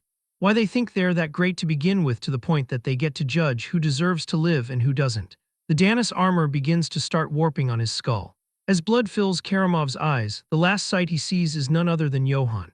Each blow getting heavier and heavier as he is turning him into a meat crayon. Eventually, he's just twitching on the floor. Johann stands up with his fist covered in blood. Karamov, though somehow still alive, begins coughing. Johann starts to walk away. Karamov calls him a fool, saying that he should have taken his offer because now it's too late. The one who broke the Emperor's sword will only know suffering from this point on. Johann looks down at him as his hand goes limp, as those were his final words. Johann says this world accepts death so naturally. All he ever thought about was to make money and survive. But they slaughtered everybody in his territory, including his family, and then tried to erase it. So even if the whole world becomes his enemy, he only did what had to be done. He'll never regret his choices. Regardless of what anyone says, this is how he plans to live. A stone gate slowly creaks open in the middle of the night, revealing the interior of the castle courtyard. A guard approaches a wooden door to check on the situation inside. Upon opening it, he discovers Master Jane and her elven soldier standing there. Jane speaks with a furious look etched onto her face. She demands to ask one more time if what he just said is the truth. The beaten elf confirms it is true without a shred of falsehood and begs her to believe him. He explains that he suddenly barged in, beat all the soldiers to a pulp, and then took Sir Karamov's head with his bare hands. The soldier adds that this was the last they saw of Sir Karamov. Jane stands speechless. She points toward the courtyard and questions why Karamov's corpse is not in there if the story is true. The elf maiden shouts that she cannot believe such nonsense without any proof. The soldier replies that he does not understand it either, but he definitely saw it with his own eyes. Just then, another soldier arrives to announce that the pursuit party is ready. Jane pulls herself together and starts walking with firm, determined steps. She turns to her troops and passes the order down to everyone present. She commands them to chase him down and kill him. The elf maiden reveals that the target is Johann Eitz. The troops begin to move out to follow the order. She calls him a filthy traitor to his own bloodline and the one suspected of murdering Sir Karamav. Jane screams for them to hunt him down. She orders them to kill him if they must, but to bring him back no matter what. Meanwhile, Johann runs through the forest with determination. He finds himself in the middle of a brawl with several elven soldiers. One of them screams in pain as he is struck by Johann. With a swift blow, Johann takes out another soldier without mercy. Jane's voice warns her troops never to face him by themselves. She orders them to seal off every road to drive him relentlessly until he is exhausted. The soldiers express shock, wondering if Sir Karamav is truly dead. Jane declares that they must bring that bastard's head to his majesty. Johann listens to the memory of Philip telling him to find the stable and flee to survive at all costs. In the present, Johann locates the stable mentioned and feels a moment of relief. Even so, he thinks that was truly the end. He drops Karamav's corpse to the ground and thinks that hiding the body might stir up confusion. He notes that the pursuit party acted much faster than expected. Johann decides to keep carrying him to use the armor as a shield until he shakes them off. With a groan, he lifts the heavy body and continues. Exhausted, he opens the stable door. Inside, he realizes this must be Jessen's warhorse. Johann approaches the animal and thanks his brother. He notes that with this guy, he should be able to rest a bit on horseback. He decides to see what to call him. The horse stares at Johann with bright blue eyes. He decides his name will be Philip. Meanwhile, an elven soldier shouts that he saw something shining nearby. He claims he is sure it was the glow of Dana's steel and orders a search of every inch of the area. The leader declares that the bastard is definitely nearby. Suddenly, a soldier asks a question. He says he hears hoofbeats. In the next moment, Johann flies past them atop Philip. He is focused on escaping. One of the elves yells in shock that it is Johann Eitz escaping on horseback. He vanishes into the darkness of the forest. The leader screams to shoot him down and not let the bastard get away. Archers fire their crossbows, but the bolts strike the armor of Sir Karamav, which Johann is using as a shield. Johann rides his horse throughout the entire night, quickly losing the pursuit party and arriving deep within the Black Forest. Johann dismounts and thinks that this should be deep enough. He reflects that even though he was a twisted man, not burying a person does not feel right. He says that in any case he must proceed. Johann looks at the armor and notes that it really does look expensive. He picks up the purple sword lying on the ground. He realizes the sword is light yet solid and identifies it as being made of Dana's steel. Johann notices an ancient imperial script on the blade. The text reads that it is the one who recovers crests. Johann reads the name Crest Recoverer. He wonders if it talks about retrieving family crests and notes that even its name sounds ominous. He decides to take the sword with him for now. As for the armor, he decides to just bury it. Johann thinks it is a waste, but carrying it around won't help him at all.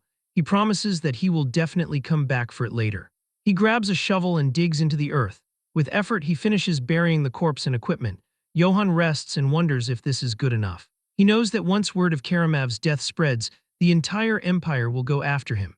He recalls the warning that he will know only suffering from this point on. Johann reflects that his life already knew suffering long before he beat him to death. He wonders what to do now. He realizes his house has been burned to the ground and he did not manage to bring even a single coin with him. Johann stands exhausted and trembling. He decides to rest a bit and think. Suddenly, a presence in the darkness catches his attention. He spins around to see a black wolf emerging. Johann curses. He notes that of all the times it could have shown up, it had to be when he is completely worn out. He realizes that in this condition he does not stand a chance. He knows he cannot hold his sword with no strength in his hands. He decides he needs to get to the horse and somehow flee. Suddenly, an elven soldier shouts that they have captured the bastard's warhorse. The leader declares he has to be nearby. Johann identifies them as the wolves of Akite. He is shocked they are already here. A soldier points and shouts that he heard something over there. The group appears in the distance. Johann realizes a monster is in front of him and the pursuit party is behind him. He realizes there is no room for escape. He wonders if this is the end for him. Suddenly, the wolf charges past him. The creature crashes into the soldiers, slashing and biting. The elves scream in agony. One soldier screams that it is a monster and begs to be saved. Johann watches in confusion. He asks if it did not see him. He realizes that is not important right now. He sees that it is clearing a path and that this is his chance. Johann knows he needs to move. He gritted his teeth and thinks that if he does not go now, he will die. He screams and sprints toward the escape route. Johann forces his way past the wolf and the soldiers. He puts a foot in the stirrup. Johann mounts the horse and pulls away. He looks back at his past. Johann flees with a determined face. He remembers being a child holding a wooden sword. In the present, he continues his desperate escape. Images of training and his village flash by. He bids farewell to the Eight's village. Nearby, a soldier lies defeated. The giant black wolf watches Johann escape. Its red eyes glow in the darkness as the story of the end of childhood concludes. Johann comes across a checkpoint set up by the soldiers further ahead. He curses and realizes that even here the way out is completely blocked. He realizes he is screwed. The exhausted Johann dismounts his horse. He reflects that ever since he escaped, he hasn't eaten, slept, or done anything properly. He notes that he didn't think he would be hounded by the wolves of Aniclimax for 3 days straight. He recalls how he has lost count of how many times he almost died, while fending off those bastards swarming him in packs. Johann stands at his limit. He admits he does not even have the strength to lift his sword. He wonders if there is really no way to get out of here. Johann questions if he is just going to get caught by those bastards and executed like this. Suddenly, he spots movement nearby. He realizes it is a trade wagon with armed escorts. Johann wonders if it is a peddler caravan. A literal light bulb goes off in his head. He decides, all right. He plans to disguise himself as a peddler. Johann thinks that if he looks like he is part of their group, he will be able to avoid suspicion. With a serious gaze, he decides he will use them to get through the checkpoint. Nearby, a wagon bearing the crest of the Katana Trading Company rolls forward. Inside sits Eldens. One of the guards, Can, calls out to Sir Eldens. Eldens asks what it is.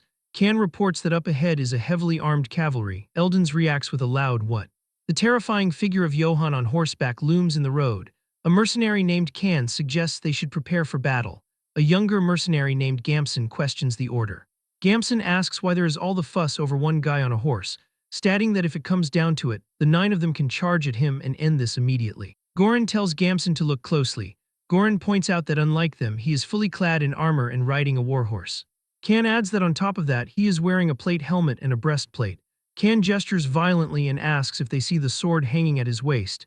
He tells them to look at that hilt. Can explains that the purplish sheen means it is definitely a sword forged from Dana's steel. He warns that if he swings that sword down on them, their armor will be sliced like butter.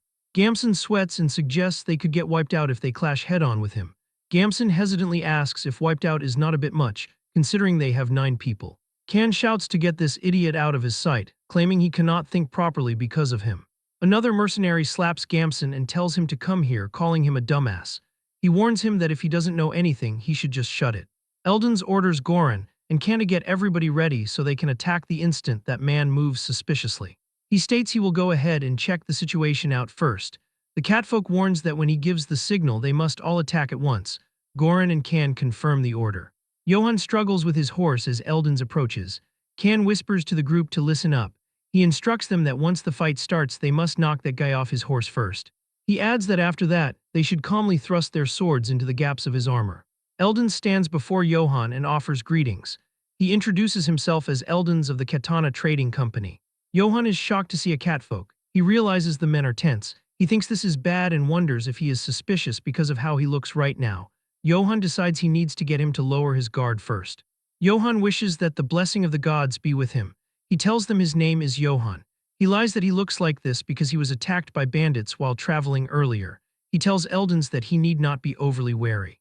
Johann points a finger and asks if he could please tell the gentleman glaring at him back there not to attack him. Eldens suddenly bursts into laughter. He apologizes for being terribly rude. He explains that as a peddler, he always has to be prepared for the worst-case scenario. Johann says that of course he understands. He states that is why he has a request. Johann asks if he could please let him travel with their group. He explains that as they can see, he lost all his travel funds from the attack. He proposes that if they could provide him with a little food and a place to sleep, he will help guard their caravan. Eldens observes him closely. He thinks that Johann certainly looks strong enough and does not particularly seem suspicious either. Eldens agrees to do that.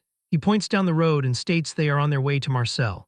He adds that since it will be a fairly long journey, he should go and get acquainted with the mercenaries over there. Johann bows and expresses his gratitude. Internally, Johann wonders where Marseille is. The mercenaries watch as Eldens walks with Johann. Gamson asks Sir Eldens what is going on. Eldens explains he is just a wanderer and nothing more. He says they will be traveling together for a while. However, with a dark look, Eldens whispers to his men to keep an eye on him just in case. He orders that if anything happens, they should not hesitate to kill him. Goran and Can agree. Johann exhales and thinks that it is good. He focuses on the fact that now he just has to get past the checkpoint. The caravan moves out as the sun sets. An elven soldier shouts that people are coming this way. The wolves of Achaton stand in the road and order them to halt. The elves declare they are the wolves of Achaton. They announce that if the travelers want to pass through, they must cooperate quietly and let them hold a brief inspection. Johann stares from behind his helmet. He thinks that they finally arrived at the checkpoint. He hopes he can slip by without drawing attention. The elven leader notes that he has done business with the Katana Trading Company a few times. Eldon speaks directly with the one in charge. The leader is shocked to hear it is the Katana Trading Company. He stammers, realizing it is the trading company that has its main office in Marseille, the commercial hub. He recognizes that the Katana Trading Company is from the city of Marseille, a place even the Emperor can't touch without caution. The elf laughs nervously and says it is a pleasure to meet Mr. Eldons. He explains they are just following orders to search for a runaway trader. He asks if he would please cooperate for a moment. Johann freezes at the words runaway trader. He realizes these bastards really did set this checkpoint up just to find him. The elf points at him and shouts to the one there. He orders him to take off his helmet and show his face. Johann curses internally. He coughs and claims that the thing is, he has got a bit of a condition on his face. The soldiers laugh cruelly. One asks what did his mother clench too hard while giving birth to him. He taunts him to let them see his mashed-up face and orders him to hurry up and take it off. The leader asks aggressively if he is hiding something.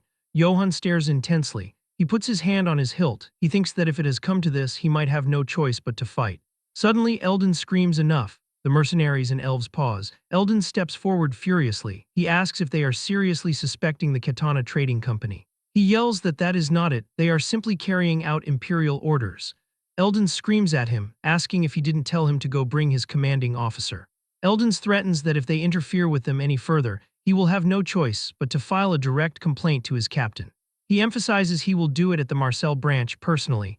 The elf freezes. He orders his men to clear the way for them. The soldiers look annoyed and click their tongues.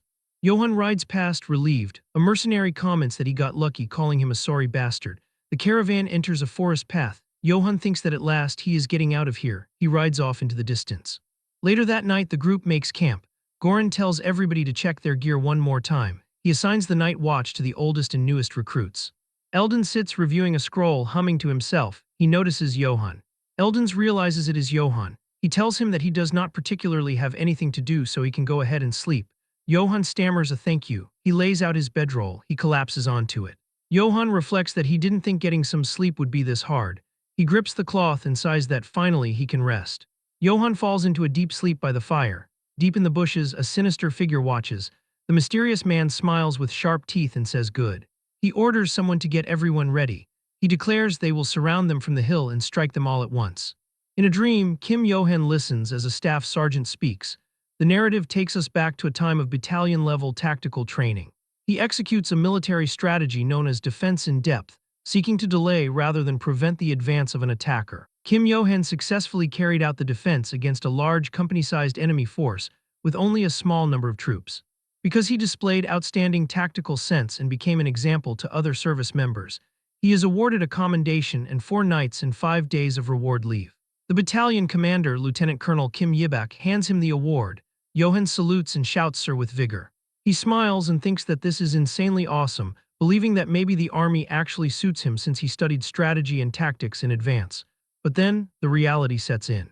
He remembers an outdated, backward top-down culture, murderous duty shifts, and scorching hot or freezing cold work conditions.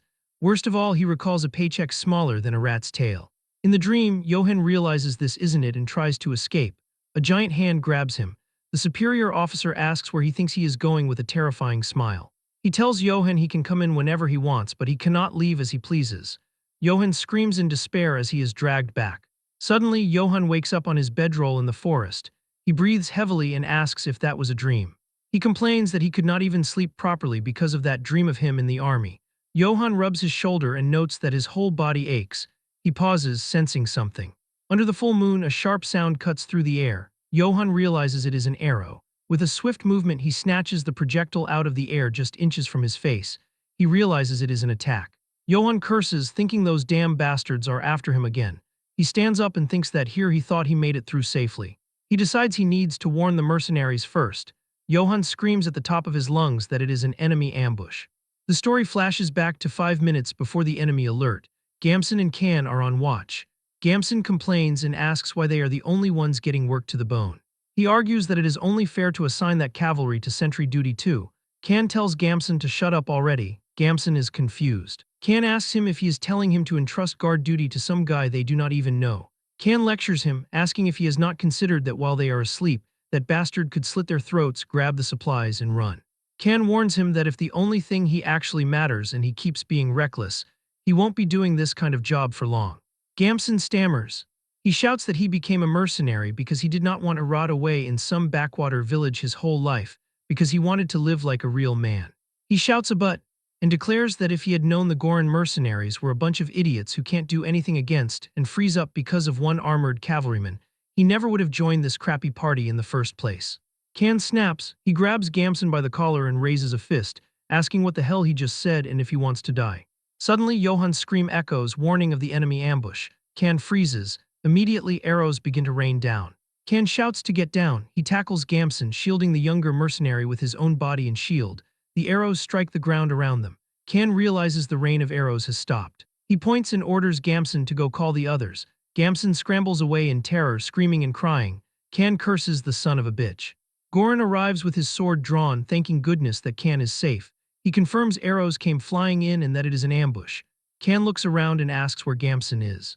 He dismisses it, asking if Eldons is safe. The catfolk Eldons is seen trembling while hiding under the wagon. Kan orders Goran to hurry up and get ready to fight. Johan rushes over and addresses the two. He asks if they are Goran and Kan. He points to the wagon and orders them to form a circular defensive line around it. Johan shouts that they do not know which direction they will attack from, so they have to stick together and fight. Kan stares at him with disdain. He asks if Johan thinks he is their employer. Johan is confused. Kan shouts that they will handle their own end. He warns Johan to just worry about keeping himself alive. Johan is stunned by the rejection. The mercenaries shout to grab their shields and prepare for battle. Johan turns to Kan and Eldons. He shouts that he has fought a battle similar to this before and demands they give him a shield too. Eldon screams back, absolutely not. The catfolk yells that they do not even have enough shields for themselves and tells Johan to figure out how to survive on his own. Johan curses, realizing they don't trust him at all. Suddenly his eye widens. He senses enemies rushing in. A horde of bandits charges out of the darkness with terrifying screams. Johan wonders who those guys are, nodding they are not the wolves of Akite. He realizes they are just a bandit gang. Goran draws his sword and screams, now. He orders all units to charge. The mercenaries rush forward with a battle cry. Johan stands bewildered. He shouts what? Asking himself if everyone rushes in who is supposed to guard the wagon. The melee begins. A mercenary demands to know who the hell these bastards are. Another asks how they dare ambush them. The bandits shout to push them back with numbers since they outnumber them. Goran crosses blades with an enemy and orders his men to stand their ground. He screams that giving them space means death. A large bandit looms over Goran. He shouts at Goran to shut up and smashes him in the face. Kan screams Captain Goran. The bandit raises his sword over the fallen Goran and yells at him to die. Suddenly a purple flash cuts through the dark. Johan strikes. The bandit freezes. He utters a confused sound. His sword hand falls away. Johan stands breathing heavily, gripping the Dana's steel sword. The bandit realizes his torso has been cut clean in half in an instant. The other bandits watch in horror as red markings glow on Johan's blade. They realize the rune letters carved into the sword are absorbing blood. A bandit screams that it is a demonic sword. Johan stands ominously with the glowing weapon. The bandit panics, wondering why a peddler escort has a demonic sword and realizing there is no way they can beat him. Johan bellows at them to listen up. He declares that he is Johan Yates of House Yates. He screams at them, asking who they are to attack him. Kan and Goran stare in shock, realizing he is a noble. Johan internally hopes that changing it a bit from Yates shouldn't be a problem. The bandits whisper in terror. One says that he doesn't know what house that is, but it means he is a noble. Another points out that if he is using a demonic sword, it must not be your run-of-the-mill house. They realize they are screwed for messing with a noble house. Johan points his glowing blade at them. He demands they answer his question.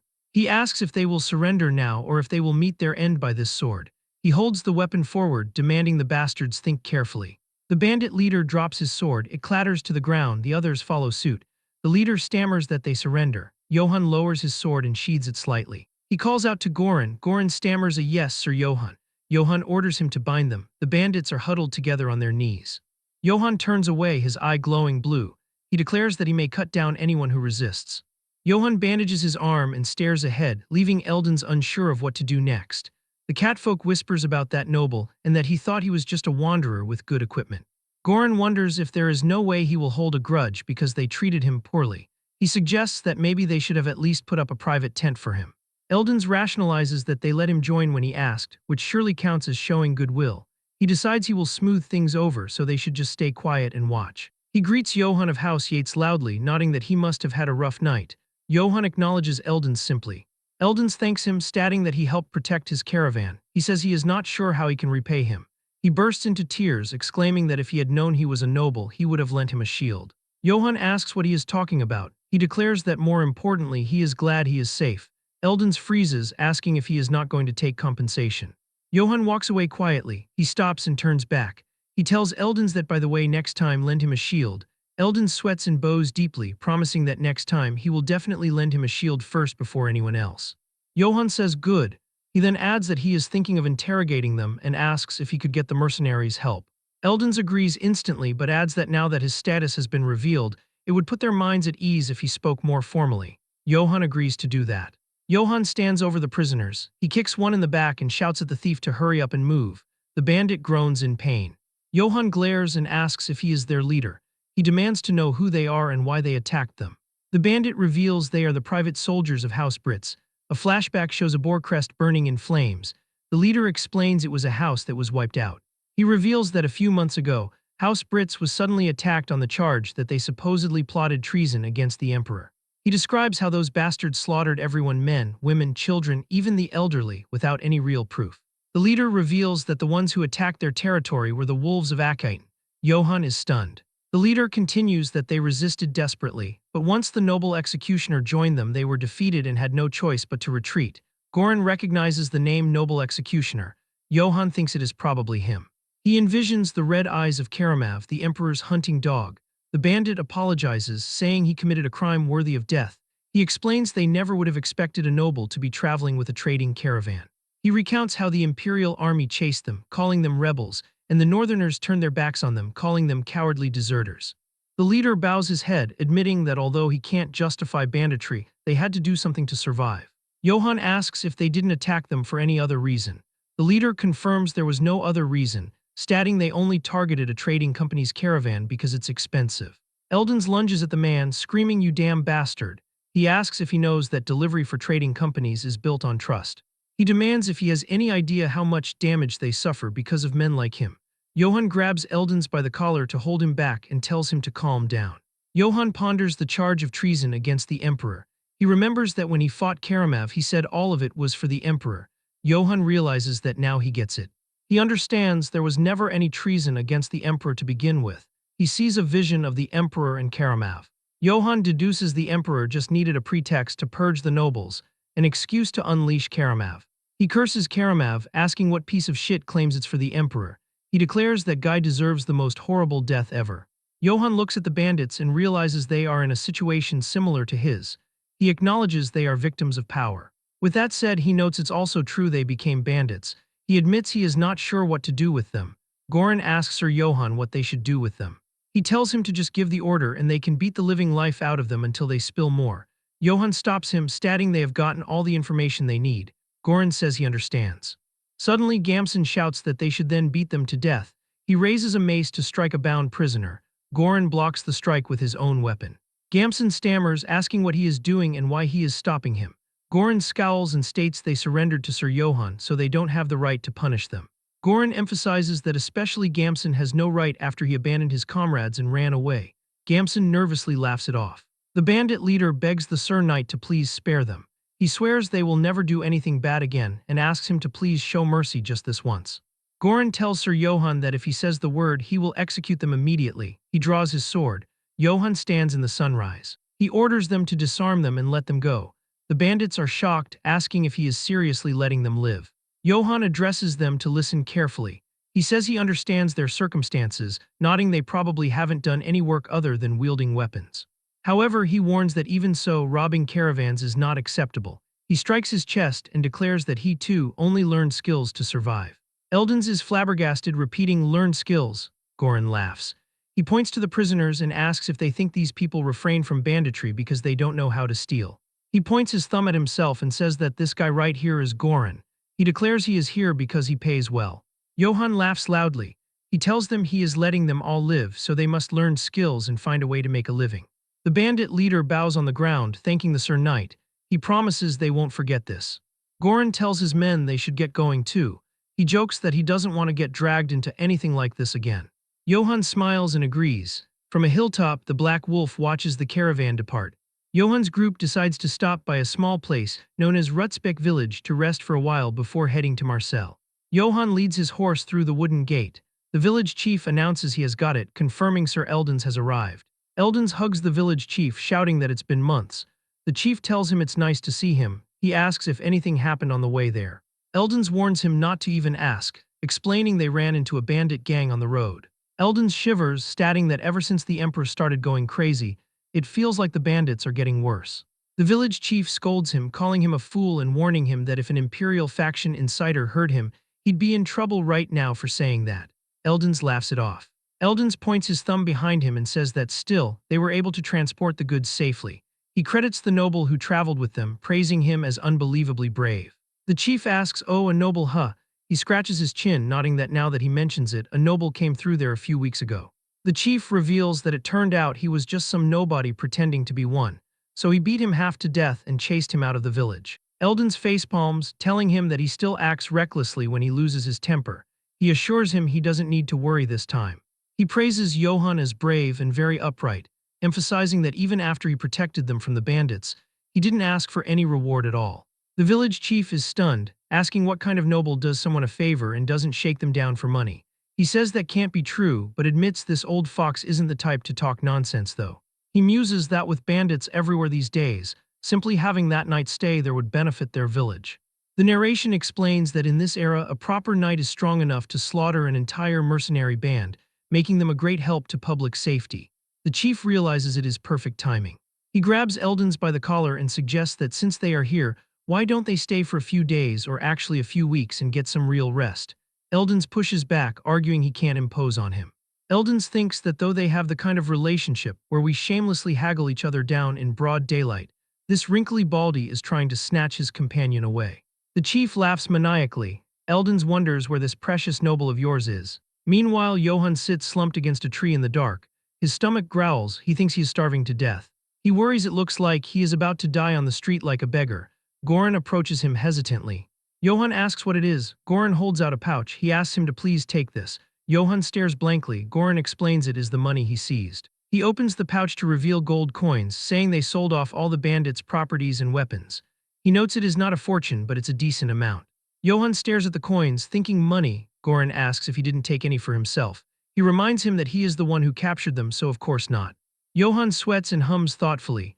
Goran thrusts the bag forward, telling him to take it and split it with his men. Johann reacts with a what? Goran insists this is far too much. He argues that they surrendered to him, so it only makes sense for all the spoils to be his. Johann forces a smile and tells him it is fine and not to worry about it. He claims he already took his share. He holds up a few paltry copper coins, saying, "See." Goran asks in disbelief if he is only taking that much. Johann laughs, insisting it is fine. Internally, Johann screams that it is not fine at all. He cries inward tears of blood, lamenting that it hurts to give up the money he got with his blood and sweat. But he reasons that compared to running into the wolves of Actiontoon alone, spending some money to stick with a mercenary band is 100 times better. He stops Goran's protest with a raised hand. He states that besides, he didn't fight by himself. He declares that they fought together, which means they are now comrades in arms. He holds up a silver coin and smiles charmingly, asking if this should be enough to earn some goodwill. He says that if that is all, he will get going. Goran blushes deeply, moved by Sir Johann. He thinks about a heart that cares for those beneath him, declaring this is the true dignity of a knight. Later, Goran addresses his mercenaries in the tavern. He tells them to listen up. He announces that Sir Johann has shown generosity to them all and distributed the proceeds from selling the spoils of war. He happily orders them to line up and come forward one by one to receive their share. The mercenaries are stunned. They ask if he heard that right and verify if he is distributing the money that should have been his to them. They break into ecstatic cheers, shouting Johann, Johann. Johann sleeps peacefully in his room, oblivious to the praise outside. In the silence, the doorknob slowly turns, the door creaks open. Johann sleeps deeply. A masked assassin with glowing red eyes stares at him. He raises a dagger, ready to strike. The end of the episode concludes with the threat looming over Johann. During the night, an assassin creeps up and attempts to snatch the sword. However, Johann snaps awake and grabs the man's wrist with an iron grip. The attacker freezes in total shock, never expecting him to be awake. With his eyes glowing in the dark, Johann demands an answer. He asks him if he is one of Karamav's lackeys. The assassin panics and begs him to let him go. Losing his patience, Johann hurls him, smashing the man right through a cabinet. Lying on the floor all banged up, the man coughs and whimpers in fear. Johann walks over and steps on the attacker's leg. He screams for help, realizing too late that Johann is not an average human. The timeline shifts back to 5 minutes before the incident inside the inn. The village chief snores loudly while two young men sneak up the stairs. They are Pra and Gamson, and they are plotting something against Johann. Gamson assures him that Vulin, the village's strongest man, will take care of that guy.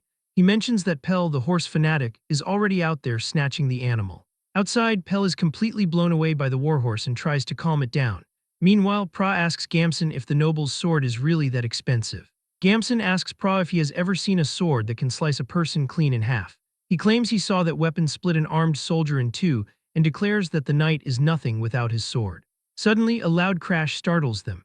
Vulin lies sprawled on the floor. He is terrified as he sees Johann's blue eyes glowing in the darkness.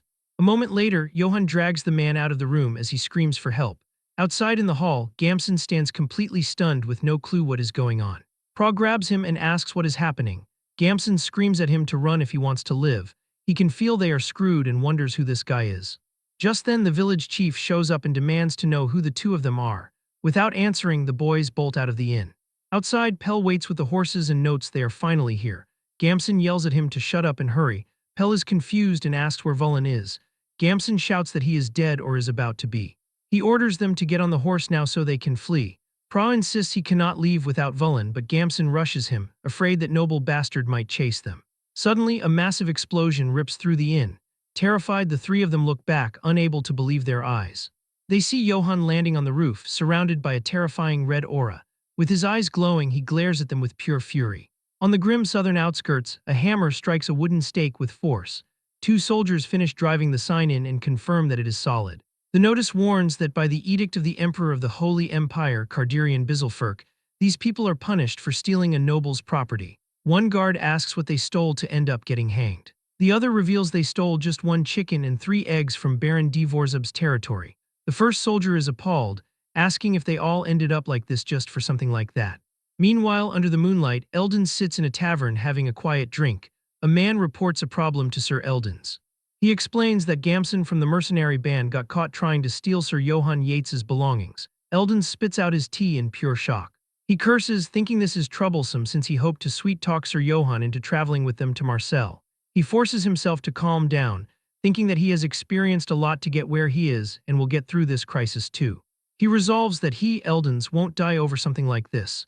He orders the man to capture Gamson immediately and for the rest of them to act as if they have nothing to do with it. The messenger agrees. Eldons tells himself he needs to deal with that noble just in case. Under the moon, a village meeting takes place inside a house. A villager rushes in shouting that this is bad. He reports that those troublemakers got caught trying to steal the noble's belongings. The village chief curses the useless brats and asks what they should do. He orders them to gather up tributes to offer that noble this instant and to throw in one of the slaves holding in the village while they are at it. He adds that they must prepare to execute the troublemakers in front of the noble. The parents panic, screaming they cannot allow their child to die and that he can't say that just because they aren't his children. The chief smashes a chair and yells at them to shut up and listen. He calls them damn idiots and asks if they have already forgotten the edict the emperor issued. He declares they have to make the first move before that noble does, as it is the only way they can survive. He recites that those who covet a noble's property may have their tongues cut out along with all their immediate family members or be sentenced to hanging. He notes that entire families were wiped out simply because they demanded chicken and eggs for unpaid wages. He asserts that all nobles are like that. He asks what they think that noble is going to do now that he has been offended. He suggests he might even cut off the hands of everybody in the village. A man suggests asking Count Jarpin for help since it is his territory. The chief scoffs that nobles only care about their little honor games. He slams the table and asks if they think nobles care if they live or die. He screams at the fools to wake up. The mother cries in silence while others hang their heads. The chief asks if they think he feels good about doing this. He declares the village will live if those kids die and tells them to accept it. Later, the villagers gather as Gamson and the others kneel bound by a tree. Johann watches with glowing eyes. He reflects that he thought they were assassins sent by the emperor, but they are just stupid village kids who tried to steal an expensive-looking sword. He realizes it is partly his fault for carrying a sword like this in the open, and decides he should keep it hidden from now on. He decides to scare them a little and then let them go. He sits before them with his sword planted in the dirt. The village chief approaches with a nervous smile and asks if the Honorable Sir Johann is all right. Johann glares and shouts that no, he is not. He asks if putting a blade to their throats and looting their baggage is how Rutsbeck village welcomes sleeping guests. The chief bows deeply to the ground and sincerely apologizes, claiming it is his fault for failing to keep the idiots under control. Johann looks at the terrified man and decides that is enough of a scare. He says all right, tells him to be careful next time and dismisses them. Suddenly, the chief raises a knife and yells that is why he will personally make up for it by cutting off these wretches' heads for Johann's honor. Johann panics, thinking the lunatic is making it worse. Johann commands him to stop. The chief screams that those who have sullied his honor deserve to die and strikes at Vulin. Vulin begs for his life. The blow falls, but a shockwave blasts out as Johann blocks the knife with his bare hand. Johann asks with glowing red eyes if he did not hear him tell him to stop. The chief looks up in terror. Johann stands against the moon and asks if everyone has lost their minds. He asks if they are going to kill people over such a trivial reason. He yells that if they want them to pay for their crimes, make them pay with money. The crowd is silent. Johann realizes it was too obvious. He clears his throat. He shouts, asking how honor can possibly be more precious than human life. He commands them to untie them at once and scram. He throws the knife down. The chief falls to his knees crying that he cannot believe he made such an honorable decision. Parents embrace their children, sobbing in relief.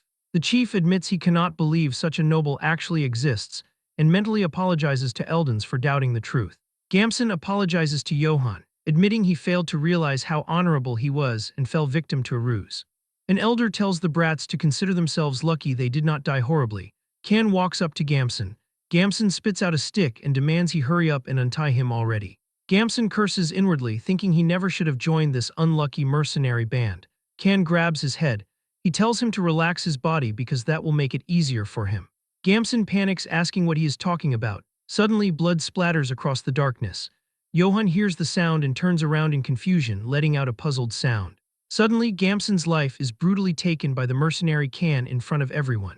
His eyes widen in despair in his final moment of life, and then the young man falls lifelessly to the ground in a terrible scene. Can holds his bloody dagger after doing the dirty work. Johann is in shock and yells, asking what the hell he thinks he is doing. Can answers with a serious look that he has executed the one who coveted a noble's wealth. Furious, Johann shouts that he is sure he said he wouldn't have to see their blood. Goran and Eldons are frightened by Johann's furious reaction. Can turns to Johann and says that even mercenaries have honor and lives they must uphold. He explains that Gamson's cowardly actions trampled on both the honor and lives of the mercenary group. Calmly, the mercenary begins to clean his battle sword. Johann watches it all, still very serious about what just happened. Ken then offers his sword and says Johann can punish him if he still believes he has defied his authority. Johann is surprised and starts to break out in a cold sweat at the mercenary's attitude. He realizes Can is trying to protect that honor with his life. With a trembling hand, Johann reaches for the sword Can is offering. Eldons and Goran watch the tense scene, not knowing what will happen. Johann pushes the blade aside, refusing to take it. Finally, he apologizes, saying he honestly failed to consider Can's position. Goran and Eldons shout in shock at Johann's action. Can's jaw drops too because a noble would never apologize. Johann then tells him to put the dagger away and the mercenary awkwardly obeys. With the situation resolved, Johann thanks everyone there for their understanding. Later, Goran chews Can out for being so reckless to stand up to a noble. Meanwhile, Eldons looks at Johann with a sparkle in his eyes. The beastman realizes that this noble is different. He thinks that Johann is an upright and brave noble, yet he is not authoritarian. Because of this, Eldons decides he must make him his ally no matter what. The caravan continues its journey as the sun sets on the horizon. Johann takes out a pocket watch he received as a gift. He complains that he picked it because it looked the most expensive, but then discovered it is a broken watch. With a sideways glance, he seems a little regretful of his choice. To make matters worse, he realizes he now has to take care of somebody else now. The scene flashes back to when they arrived at a wooden gate and someone shouted his name. The village chief approached with gifts to show their gratitude. Johann picked up the watch and wondered what those were. The chief then offered a slave, saying he is good with geography. Johann is shocked as he has never seen a slave so poorly kept. Finally, he accepts the gift and tells them to have him washed and get him something to eat. With the new boy in the group, Johann feels that he is uncomfortable using a slave. Meanwhile, at the camp, the mercenaries thank Johann for the food. Johann is sitting by the fire when the young person calls him master. With a smile, the person thanks Johann and brings him a meal. But Johann tells him to change how he addresses him and can call him by his name. The young person is embarrassed by the request, and Johann thinks to himself that he is so shy. Johann asks how someone skilled with geography became a slave. Sitting by the fire, the young person says it is not a pleasant story, but Johann insists since he has his own share of unpleasant stories. The person agrees. Godin explains that she was originally a peddler who transported and resold weapons in the eastern region. But one day, a noble ordered her to smuggle gold. Johann is surprised since smuggling gold would mean the death penalty at the least. Godin explains that she needed money to help her younger siblings who were sick and starving, and so she kept delivering the gold as the noble instructed her to hide. However, the noble himself reported her using a fake mustache. Johann realizes she served her purpose and was thrown away to keep her quiet.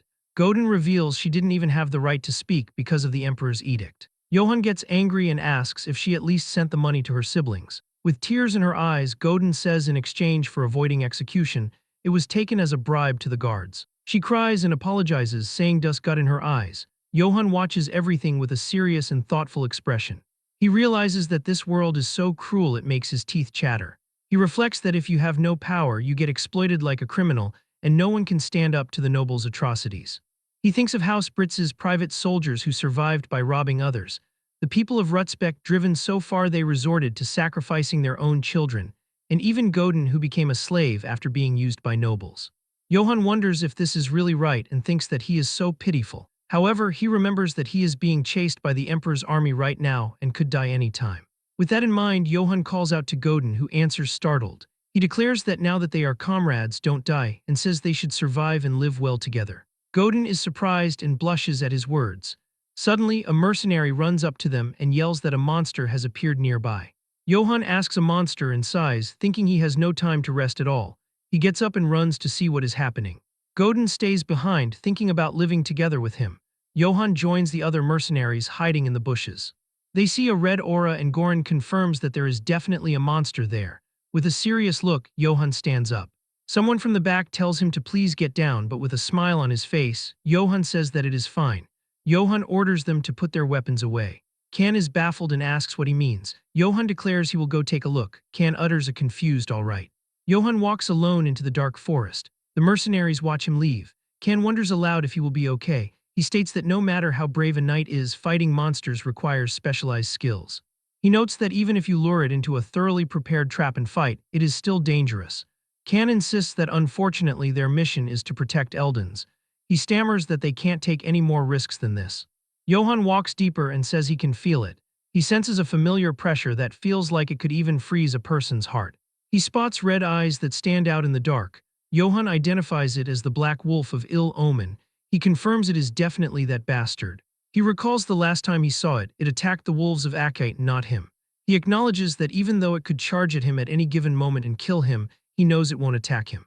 Johann stops and speaks to the darkness. He commands it to come out and tells it not to hide. The wolf emerges with glowing red eyes. Johann asks if it followed him. He extends his hand. He thanks it for last time, stating he survived because of it. Kan asks in disbelief if Sir Johann even knows how to handle monsters. Goran stammers he is not sure and hasn't seen anything like this either. The wolf sniffs Johann's hand. Suddenly it licks his face vigorously. Johann grunts and tells the little punk to move aside. Kan and the others are stunned. Johann tells them not to be too startled. He introduces this big guy not as the Black Wolf of ill omen but as the Guide of Dawn. He looks to Eldons and asks right. Eldons is shocked and repeats the name Guide of Dawn. Eldons explains that in the Eastern Empire there is an old song that goes like this. He recites the song about a warrior giving a wolf a name on a moonlit night. He describes how the wolf bowed its head and its blue eyes shone in the darkness. He tells how everyone shouted Guide of Dawn when seeing it on the battlefield. The song continues that at the end of a war that tore the continent apart, the warrior brought about peace and met his end as a hero. Eldons recounts that the Black Wolf wept sorrowfully for 3 days and 3 nights by his side, then set off on a journey to wherever order and heroes were needed. He declares that is the Guide of Dawn. Johann asks if he isn't mistaking it for someone else. He points out that this one is called the Black Wolf of ill omen. Eldons explains that the Guide of Dawn originates in Eastern Empire folklore, but as it was passed down to the south, some details got distorted. He quotes a line saying the Guide of Dawn punishes evil and submits to a brave hero. He raises a finger, nodding that is from an old Eastern Empire text.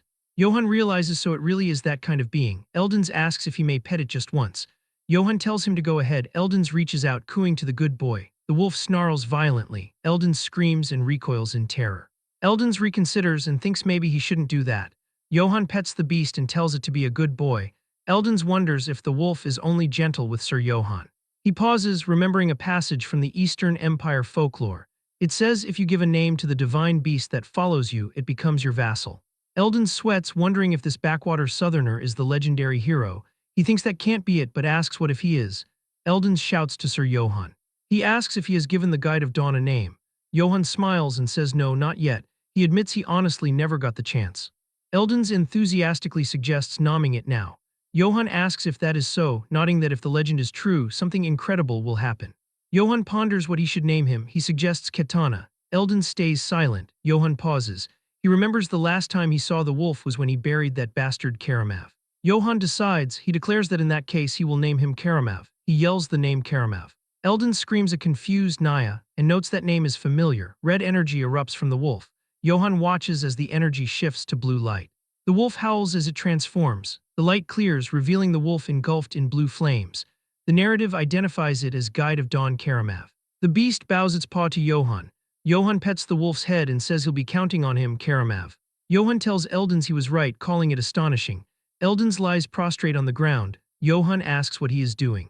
Eldens stammers that everything is exactly as it was in the folklore. He exclaims it is his first time seeing a scene from a myth with his own eyes. Eldens declares he has respected him since the moment he first saw him. He lists Johann's deeds, from protecting them from bandits to forgiving enemies with honor. He pays his respects to the one chosen by the Eastern divine beast. He hails him as the hero of troubled times. Canon Godin gasp in shock, repeating the title. The mercenaries bow. Johann scratches his cheek awkwardly. He apologizes to Eldens. Eldens looks up confused. Johann explains he is not the kind of hero he thinks he is. He states he is just a wanderer from an insignificant house, worried about making a living.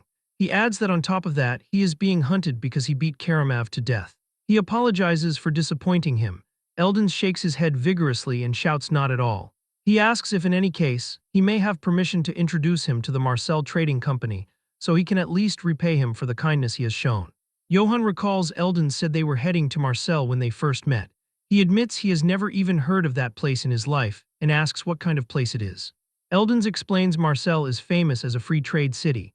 He says in this region all cities must first pass through Marcel. He emphasizes that more than anything, it's one of the few cities the Emperor cannot reach.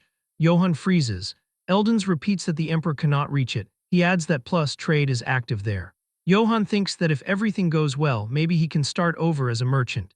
He tells Eldens he can't ignore his kindness. He thanks Sir Johann. Eldens sings the Song of the Warrior again. He thinks that he just hopes no weird rumors spread around the trading company about him being some hero or whatever. Johann wonders about being a hero of troubled times. He thinks how nice it would be if he really were that kind of hero. He sighs. Johann reflects that whether it's in his past life or now, he is still nothing but a wanderer struggling to keep his life intact. He remembers the voice saying he will know only suffering from this point on. He scoffs. He notes it's not like life before he died was that easy either. Johann clenches his fist. He declares that this time is different. He vows that this time he'll move forward step by his own will. Johann announces they should go to the city of wealthy merchants, Marcel. Johann looks out at the sprawling scenery with visible astonishment and asks if this place is Marcel. Godin is no less delighted and remarks with emotion that he never thought he would be able to come back here. As Johann observes the surrounding cityscape, he thinks that since they are now in a merchant city, they should do some shopping. At that moment, Karamav barks a few times happily in a playful manner. Johann calls out to him curiously and asks what he is doing over there.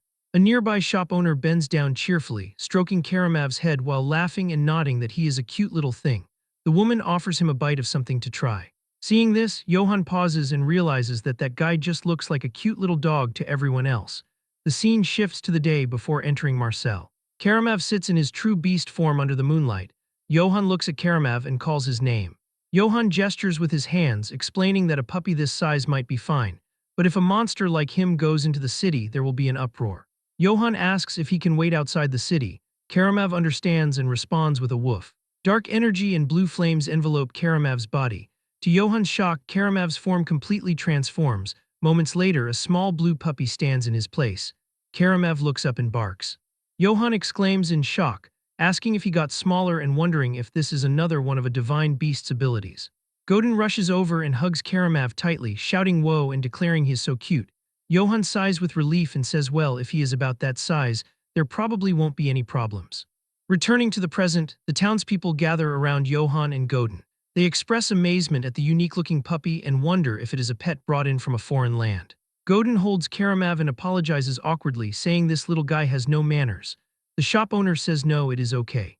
Johann thinks that drawing attention won't do them any good since they need to get out of here quickly. He reminds himself that they are still being pursued after all. Godin calls out to Johann from behind. He proposes that if Johann buys a large bag that can hold luggage, oil, and vinegar, he can handle all the equipment. Johann reacts with mild surprise, realizing aloud that Godin used to be an equipment merchant. He holds out his hand and says he only has 4 silver coins. He asks Godin if they can really buy everything they need with this much money. Godin inspects the coins. He holds up a single silver coin.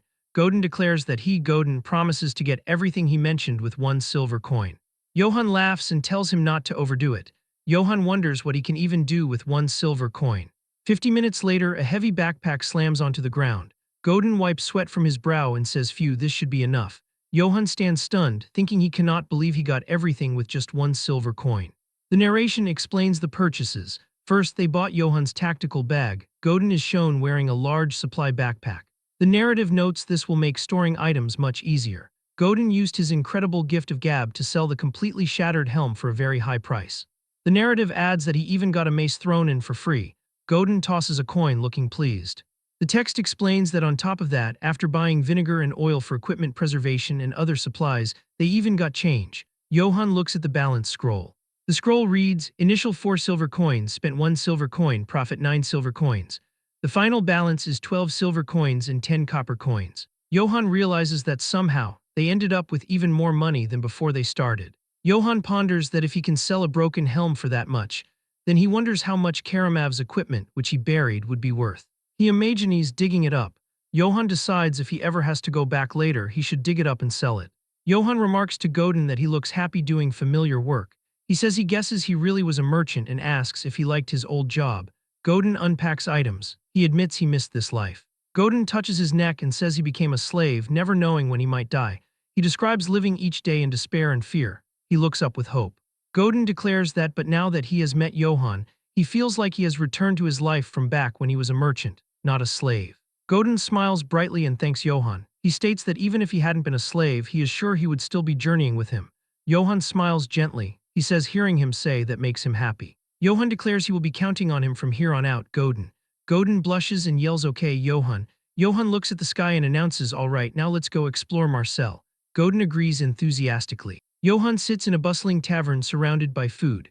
The narrative states that Johann, who has only known hardship until now, is finally experiencing a happiness that far surpasses his life as a wanderer after arriving in the commercial city Marcel. Johann tears into a rib. He reflects that the jerky he ate while wandering was like chewing leather shoes. He notes Marcel's meat cannot even be compared to it and just melts in the mouth. Johann washes himself. He recalls that back then he couldn't take a bath and his whole body itched like crazy. He rubs his face, thinking in Marcel he can bathe in warm water anytime he wants. He sleeps in a soft bed. He recalls that when he was traveling, he never had a proper place to sleep. He remembers that every time he laid down, damp, cold stones would stab his whole body. Johann snuggles under the blanket, thinking in Marcel he can sleep under warm, soft blankets. Johann cries tears of joy, thinking life in Marcel is so good. He decides he's going to settle down and live here. The narrative states, and so, Sir Johann dreamed of settling down happily in Marcel. However, fate didn't go the way he wanted. The next day at Marcel City Square, Johann eats a skewer. He thinks life is so peaceful. He comments it has been so long since the last time he could walk down the street comfortably. Suddenly, a man sighs and says this is bad. A woman asks if it is another band of bandits. The man confirms that yes, this time they took Dave's daughter. He adds that on top of that, all the goods they were bringing in were stolen. Johann bites his skewer nervously. He thinks he is scared of the news he will hear tomorrow. A villager laments that with bandits running wild, people cannot live without worry. Godin whispers to Johann that it looks like there are bandits around Marcel too. Johann curses inwardly. Suddenly, a voice yells that he said he would pay him later. A ragged elf screams at a merchant asking if he knows who he is. The elf begs for just 1 meat skewer. He yells it has been 4 days since he last ate anything. The text identifies him as a straggler from the mercenary group Wolves of Akate. It explains he lost the main group in pursuit of Johann and drifted all the way to Marcel to survive. The elf repeats that he told him he will pay him later. The elf spots Johann. Johann shouts in surprise. The elf screams, "You bastard." He recognizes Johann and charges with a dagger. Johann realizes it is the Wolves of Akate. Johann panics, thinking they tracked him all the way to Marcel. He thinks this is seriously bad and nothing good will come out of fighting here. The elf leaps into the air screaming, "Die." Suddenly, a blade flashes. The elf's head is severed midair. The head flies. Bystanders scream. The headless body collapses. Johann asks what the hell. A man on horseback appears. He says he thought he was a bandit but asks if he was a mere robber. He complains that with the current security being terrible, all kinds of people are crawling out.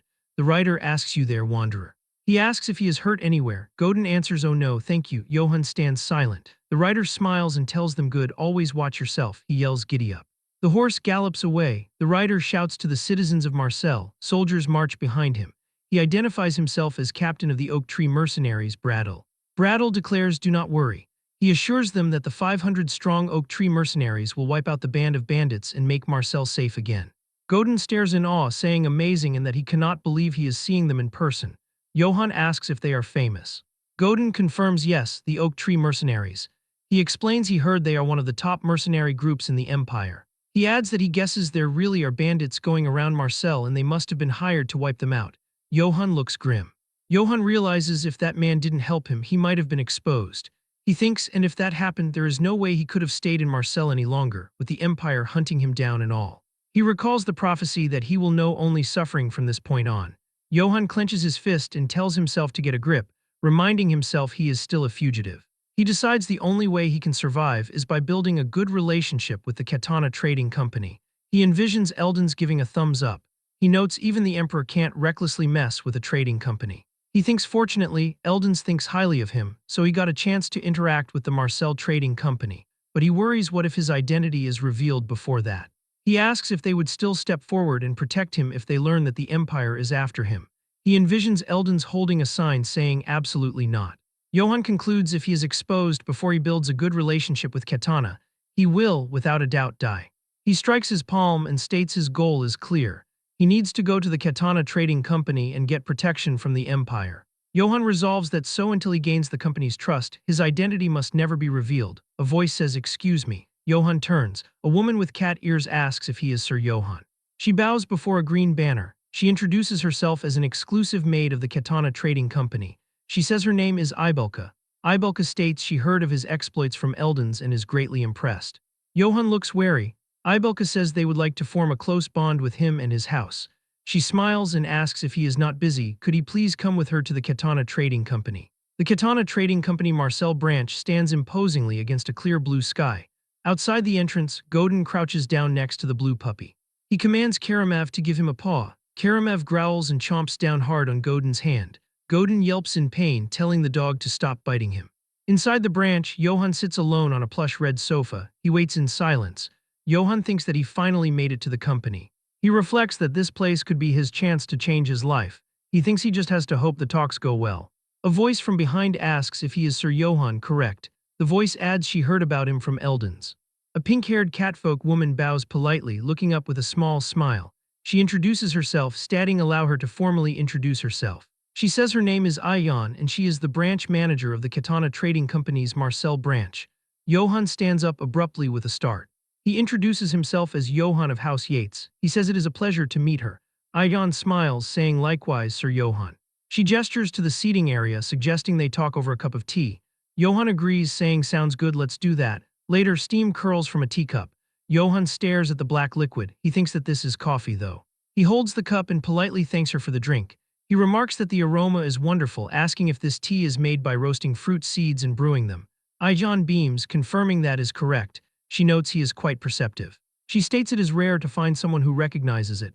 Ayan's expression turns serious. She asks if now they shall get down to business. She leans forward with a sharp gaze. She states they can guess why he has come here.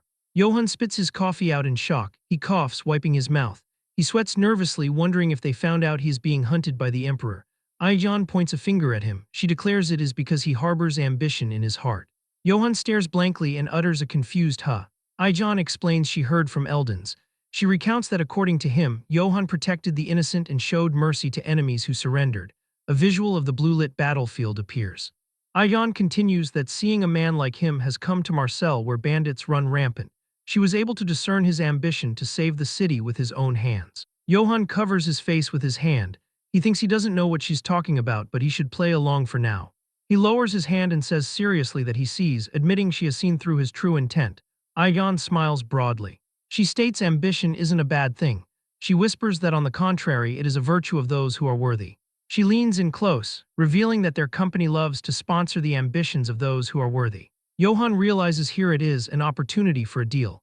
Ayan adds that if he wishes, they can even introduce him to Marcel's governor. Johann blushes with excitement, realizing she means the governor. He thinks the governor is basically on the same level as the mayor. He realizes he can get the company and the mayor on his side. He imagines the emperor looming in the darkness. Johann thinks that if everything goes well, even if that old emperor himself shows up, he won't be able to do anything to him. He resolves he has to accept this no matter what. Johann laughs and thanks her for the offer. He asks if she could tell him exactly what sponsorship from the Katana Trading Company entails. Ayan smiles, gesturing to a backdrop of gold, food, and buildings. She explains that sponsorship means every service their company provides. She lists restaurants, inns, and even entertainment. She holds up a wine bottle, declaring he may enjoy anything he wishes under the name of Katana. She raises a sharp finger. She states, however, there is one condition. She tells him he must promise one thing. She says he must promise to fight under the company's banner whenever they require his aid. Johann looks serious. He interprets this as meaning she wants him to deal with the bandits threatening the city. Ayan says no. She informs him the oak tree mercenaries have already departed for that. Johann looks confused, asking about something else. Ayan explains that recently, the number of shop districts holding a grudge against the Katana Trading Company has been increasing. Two angry merchants are shown shouting accusations about monopolizing the market. Ayan touches her chest, explaining the louder their complaints, the harder it gets for them to handle. Her eyes glow ominously in the shadow. She states she would like him to remove the members of those disgruntled shop districts. She adds chillingly, preferably their children as well. She smiles sweetly with slit eyes. She declares that is their only condition. She asks, so how about it, Sir Johann? Johann sits in silence, looking down. The sun sets over the Katana Cathedral. Johann walks out of the gate. Godin stands up with his backpack and Karamav, cheerfully saying, Johann, you're back. Godin asks how it went. Johann stands silently in the shadows. Godin asks Johann's name hesitantly. Suddenly, Johann grins widely. He shouts Godin's name enthusiastically. He yells that they should let's go suck on some honey. Godin stammers, asking what. He repeats go suck on honey, looking confused. The scene shifts to 1 hour earlier in the office. Johann says he refuses. He frowns, stating that in a city as large as Marseille, it is only natural for complaints to arise if you monopolize distribution. He looks at Ayan with intensity. He states that yet instead of resolving the matter through discussion, she wants him to kill them. He emphasizes their children too at that. Johann's eyes glow blue with determination. He declares he can't kill innocent people for that reason. He says firmly he refuses to do it. He turns away, saying let's pretend this deal never happened. Ayan smiles from the shadows. She tells him he passes Sir Johann. Johann stops and asks pardon. Ayan stands and curtsies gracefully. She reveals they were testing whether he was suitable to receive their company's sponsorship. She asks him to please forgive their impudence, O righteous knight. Johann sits on the sofa, stammering. He asks if then the monopoly and the shop district's complaints are fake. Ayan confirms the Katana Trading Company has never monopolized distribution. She smiles, adding nor have they incurred the shop district's resentment. She notes on the contrary, they distribute quality goods at accurate market prices. She adds smugly they are rather well liked among merchants actually. She stands straight. She states in any case they wish to keep the terms they proposed. She clarifies that doesn't mean they expect him to head to a battlefield immediately. She reminds him the oak tree mercenaries have already gone to subdue the bandits. She tells him he is free to rest and enjoy Katana's sponsorship in the meantime. Ayan extends her hand with a smile. She asks what he says, Sir Johann. She asks if he will join hands with her. Johann grins. He grabs her hand firmly and exclaims great. He accepts. A golden light shines as they shake hands. Ayan speaks a blessing by the grace of Saint Luak, wishing may this meeting benefit us both. Back in the present on the street, Godin asks what suck on honey means. Johann walks with a spring in his step. He explains that, basically, it is something along the lines of let's go eat something expensive. He holds up his hand, adding using the money of the Katana Trading Company. Godin asks if that means his talks with them went well. Johann confirms yes, saying they've finally sponsored him. Godin cheers woo, congratulating Johann. Johann thanks Godin. Johann looks up at the sunset sky. He reflects that he's been sponsored by a company the moment he entered Marcel. He thinks everything is going well. He clenches his fist, nodding the bandits around Marcel seem to be causing a ruckus lately. He thinks, however, once the oak tree mercenaries wipe them out, this place will be peaceful again. Johann smiles confidently, looking forward. He thinks that happy life he's dreamed of isn't far away. He smiles, thinking it's time to relax and enjoy himself for once. Suddenly, a high-pitched scream pierces the air. A grotesque close-up shows a large green fly landing on a dead man's nose. Mutilated corpses lie in a heap in the street. Johann stares, shocked. He wonders what this is and why there are dead bodies in the open. People gather around, murmuring in fear. Goran puts a hand on Johann's shoulder, nodding Sir Johann is here. Johann turns to Goran. He asks if he knows what's going on. Goran says yes. He looks grave, explaining it looks like the bandits around Marcel have been growing more violent. Goran explains that after murdering the families of the city's merchants, they throw the bodies here to threaten the city of Marcel. A mangled corpse lies on the stones. Johann shouts, "Damn it." He realizes this means nothing is being resolved at all. Citizens in the crowd shout angrily. One says we should hold the city of Marcel accountable for this. Another argues no, word is the emperor is the one inciting the bandits. A bearded man shouts nonsense. The man argues there is no way the emperor would do such a thing unless he's gone senile. Others shout senile, telling him to watch what he says. People argue back and forth. One finds it hard to believe His Majesty is behind all of this. Voices overlap, mocking the senile emperor and defending the Holy Empire against blasphemy. Johann listens to the shouting match. He grinds his teeth, thinking, damn it. He laments there goes his peaceful Marcel. He thinks he's only just started to settle in, too. He scowls, thinking those bandits are ruining it all. With dark eyes, he wonders what those mercenaries are even doing. At the Katana branch office, the double doors burst open.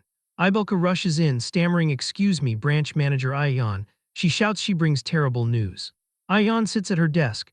She says if she means the merchants' bodies the bandits sent, she already knows. She asks sharply what the oak tree mercenaries are doing. Ibelka flinches. Ibelka looks down, saying about that. She stammers that they can't reach the oak tree mercenaries at all. Ayan freezes. She asks what she said and what she means. Ibelka reveals the liaison's corpse was found near the forest outside Marcel yesterday. She adds it was in a truly horrific state. A panel shows shadowy silhouettes of bodies hanging from trees against a red sky. Ayan stands silently in the dark room. She trembles. She thinks the oak tree mercenaries have military strength comparable to a city's. She clenches her hands, thinking she can't imagine them losing to a mere bandit gang. She slams her hands on the desk with a boom, screaming Ibelka's name. Ibelka jumps back, screaming, "Yes, ma'am."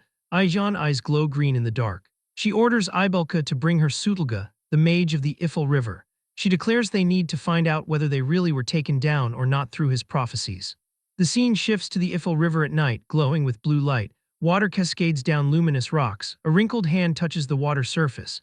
The mage hums thoughtfully. He says, "Oh ho, I see." He speaks to the reflection, telling Katana they have got it wrong. He stands cloaked in shadows under the moon. He states searching for the oak tree mercenaries won't change anything. The mage sees Johann's smiling face reflected in the water. He laughs softly, saying, "Ho." He identifies Johann as the man who killed the emperor's hunting dog and fled.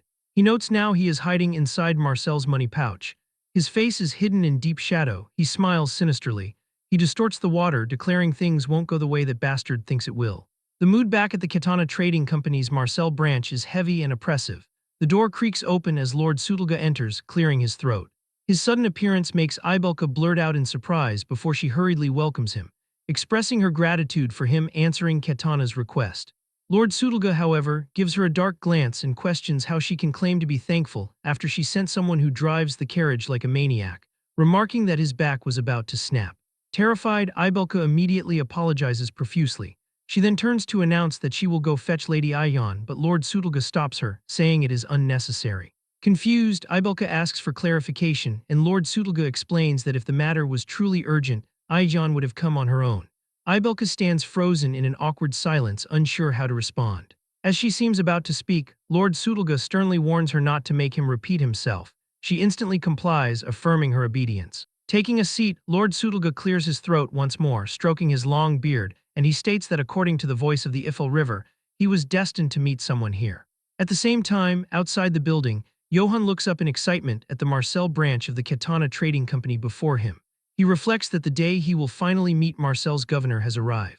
Filled with determination, he resolves to win the governor's favor, settle down permanently in Marcel, put an end to his wandering life, and escape being hunted by the emperor. He proudly thinks to himself that he has made it to the second round of an interview at a major corporation. Throughout the long corridor, only Johan's footsteps echo. As he walks, he mutters to himself with a hint of excitement, wondering what the governor might like and thinking that perhaps he should have asked beforehand. Suddenly, Karamev comes to an abrupt halt and lets out a low growl. Finding this strange, Johann asks what is wrong with him. At that moment, he realizes that Lord Sutulga is standing right in front of them. Stroking his beard, the old man calmly remarks that the name Karamev does not seem fitting for a divine beast.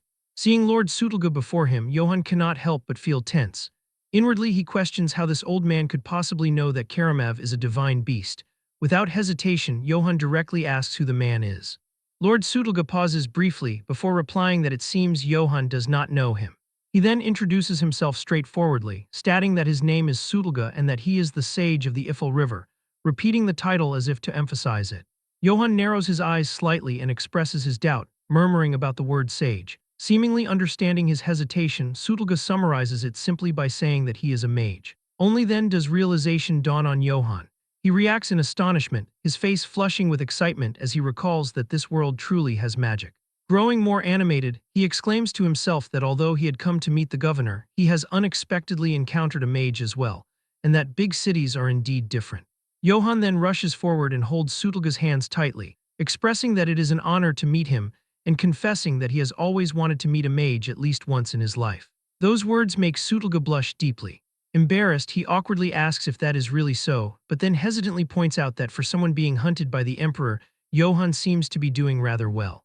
Johann instantly freezes in place, his eyes widening in shock as he asks how Sutulga knew about that. Calmly stroking his long beard, Sutulga explains that it was through magic, specifically through the mystery of the Ifel River. He states that through the river he is able to see both the past and the future. At that point, Johann can no longer remain cheerful. With a serious expression, he asks whether Sutulga intends to report him to the emperor. Looking straight at Johann, Sutulga calmly asks why he would do such a thing. Johann is deeply shaken by this response, his eyes filled with confusion. Turning slightly, Sutulga explains that Johann should consider who he truly is. He describes himself as one who knows the secrets of the Ifel River, a seeker of mysteries within the laws of nature, and declares that he has no interest whatsoever in the petty political struggles of the secular world. He firmly states that only the voice of the Ifel River moves him. Johann begins to feel curious about that place and silently repeats the name of the Ifel River in his mind. Sutulga glances at him and continues, adding that if he had intended to report Johann, he would have done so quietly and questioned why he would openly mention it right in front of him otherwise. Only then is Johann able to breathe a sigh of relief. Smiling faintly to reassure himself, he admits inwardly that Sutulga is right. Regaining his composure in an instant, Johann suddenly grabs Sutulga's hand and earnestly asks if he could hear about magic from him and whether that would be acceptable. Caught off guard and still embarrassed, Sutulga lets out a confused sound. Looking into Johann's eyes, which are overflowing with excitement, he cannot help but feel puzzled, wondering what is wrong with this man and thinking that a normal knight should have behaved very differently. He recalls how people in the past had looked down on him, mocking mages as cowardly scholars who knew nothing of honor in battle and who spent their days muttering creepy nonsense. Returning to the present, Sutulga suddenly realizes that this must be the reason why he is so confused. He cannot understand why this knight is lighting up with excitement over magic. Johann continues pressing eagerly, asking how magic is used and whether even an ordinary person like himself could use it. Faced with such enthusiasm, Sutulga grows unaccustomed and hesitates awkwardly. In contrast, Johann has already begun plotting for his own future, thinking that this is his chance to learn magic and become a magic swordsman, believing that if he achieves that, his chances of survival will surely increase. Sutulga takes a small step back and strokes his beard to calm himself before finally agreeing. He states that their meeting is a matter of fate and that it is not as though he cannot tell Johann about magic. Johann looks up with a hint of disappointment and lets out a small sound of reaction. Sutulga then continues, adding that teaching him outright for free would be too boring. He proposes that if Johann manages to win even a single round in a game against him, he will teach him magic. Still somewhat dazed, Johann reacts with mild dismay before lifting his head in confusion and asking what kind of game Sutulga means, wondering if it is chess and suggesting whether they could do something else instead, such as arm wrestling. In Johann's imagination, he could easily defeat Sutulga in an arm wrestling match, and he even envisions himself shouting triumphantly. At the same time, a reminder surfaces in his mind, warning him not to use his strength against the elderly or the weak. Hearing this, Sutulga cannot help but laugh, remarking that arm wrestling would obviously give Johann the advantage. He clarifies that he is not referring to chess and instructs Johann to follow him instead. As he turns and walks away, Sutulga confidently states that although the game of kings is entertaining, it cannot compare to the game of gods. Johann follows behind with growing unease, silently wondering what the so-called game of gods might be.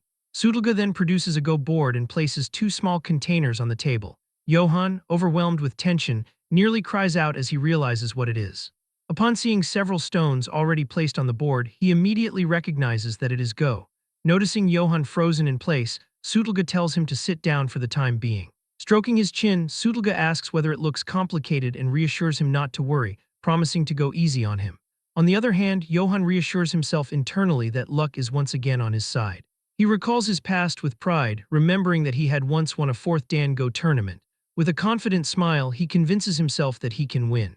As he picks up a handful of stones, he admits to himself that he does not know how skilled the old man truly is, but he firmly resolves that he will defeat him. Across from him, Sutulga begins the match by announcing that he will start with an easy move. Johann, full of confidence, tells himself that victory is certain. He responds politely, expressing his thanks in advance. As Johann makes his opening move, an intense energy radiates from him, and he inwardly declares that he will make Sutulga's knowledge of magic his own. 50 minutes later, the atmosphere grows heavier than ever. Johann stares intently at the board, straining under the pressure. Sutulga lifts his head and lets out a deep sigh. Johann hesitantly addresses him, but before he could finish, Sutulga abruptly widens his eyes and asks to take back a few moves. Johann flatly refuses, pointing out that Sutulga has already taken back moves 5 times. In frustration, Sutulga slams his fist onto the board, sending stones flying everywhere. In agony, he exclaims that none of this makes sense and questions how he could be losing in the game of gods. He then stares at Johann in disbelief, demanding to know whether this is truly Johann's first time playing and declaring that even the Sultan of the Eastern Empire had never surpassed him.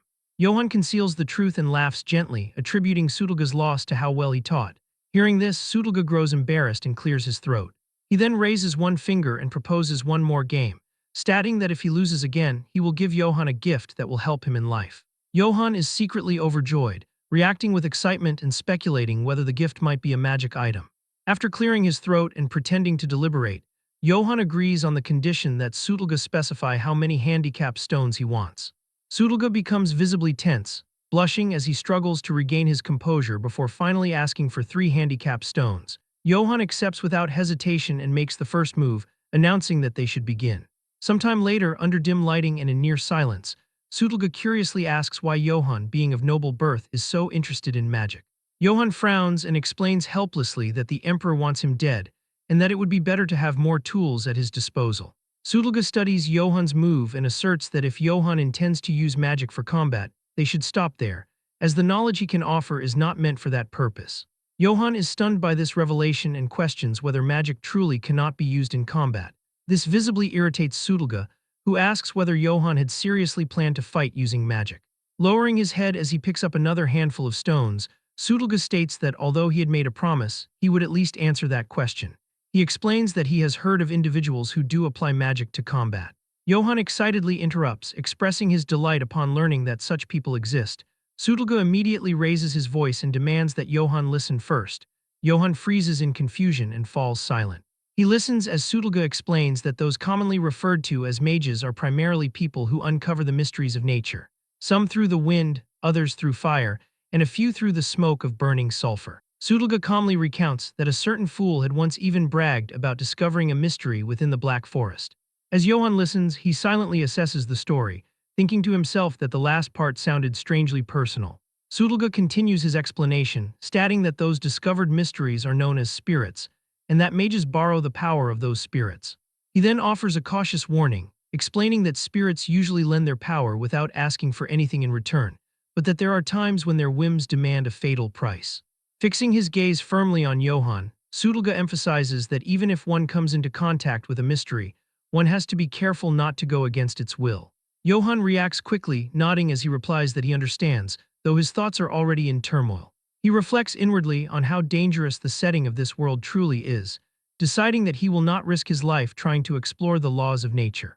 His inner voice grows subdued as he abandons the idea of becoming a magic swordsman altogether, doubting whether magic items even exist in the first place. He muses that it's no wonder things had gone so smoothly for him until now. At that moment, a shout suddenly echoes through the area as someone exclaims in shock that Lord Sudolga is present. Hurried footsteps ring out in the hallway outside. Aijan angrily demands to know why she had not been informed earlier. In response, Ibelka panics as she explains that Sudolga had strongly insisted that no one be told. Still fuming, Aijan complains that mages are truly troublesome to deal with, adding that she had even told him the situation was urgent. Before long, they arrive at their destination.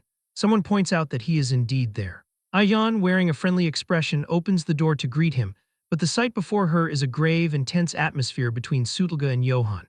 She freezes in confusion, letting out a small, startled sound.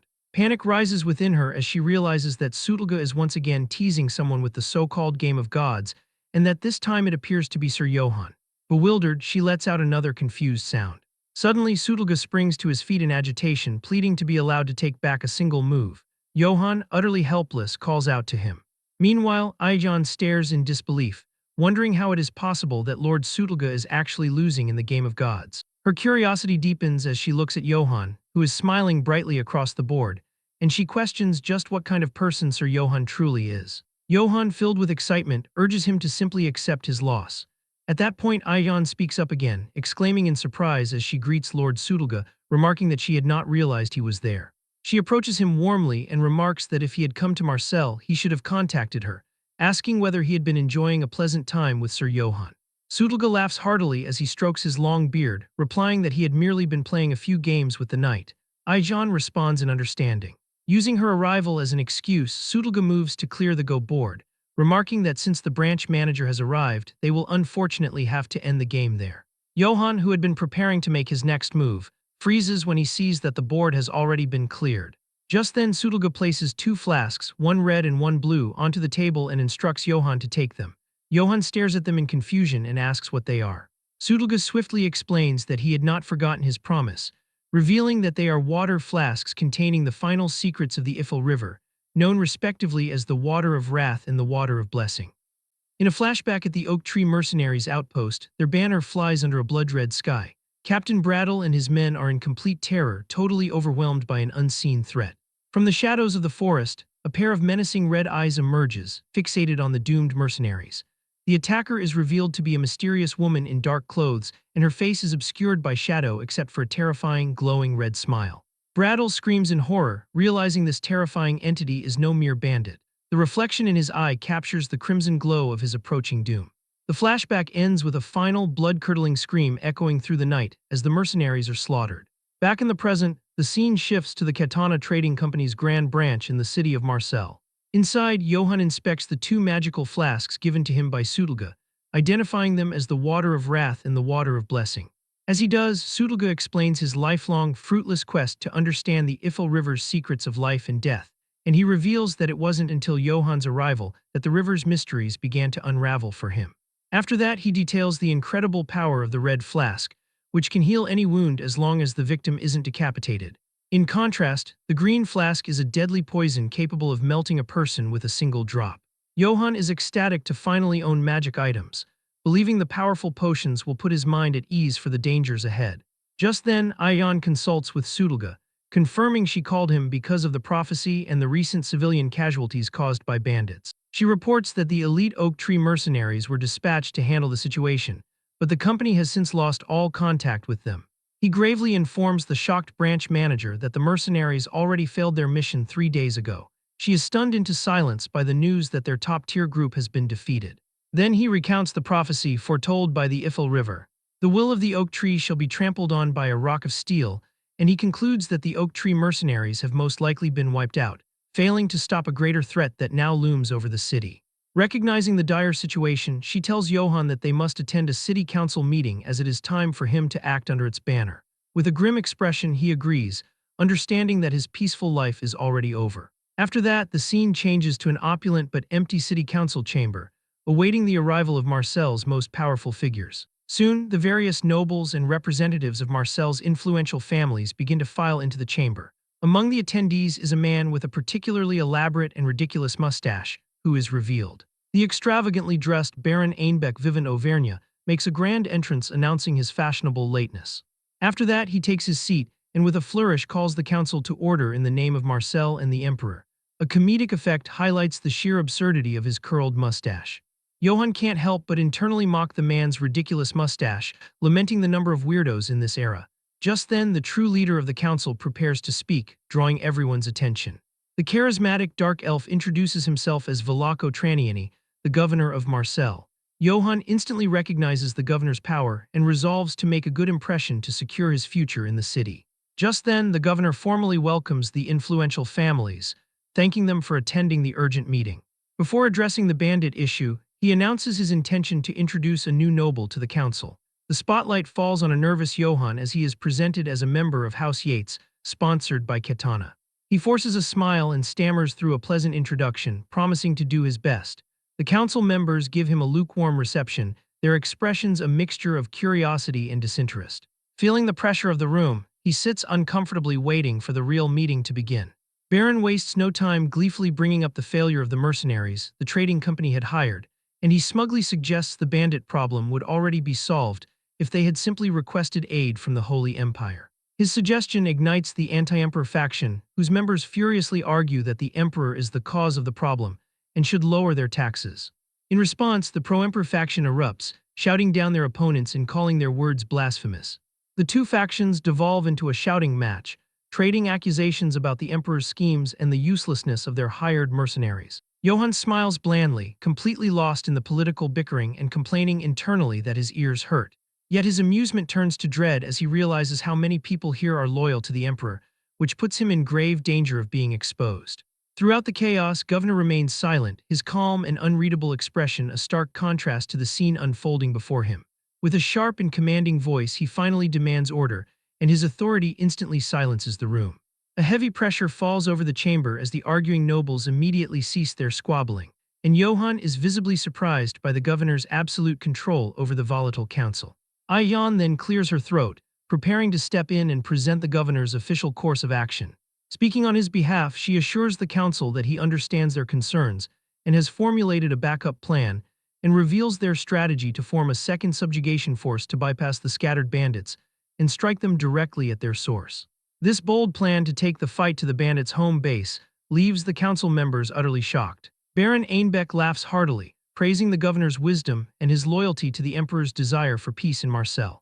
Then he renews his offer, stating that the emperor's troops are on standby and can be deployed at a moment's notice.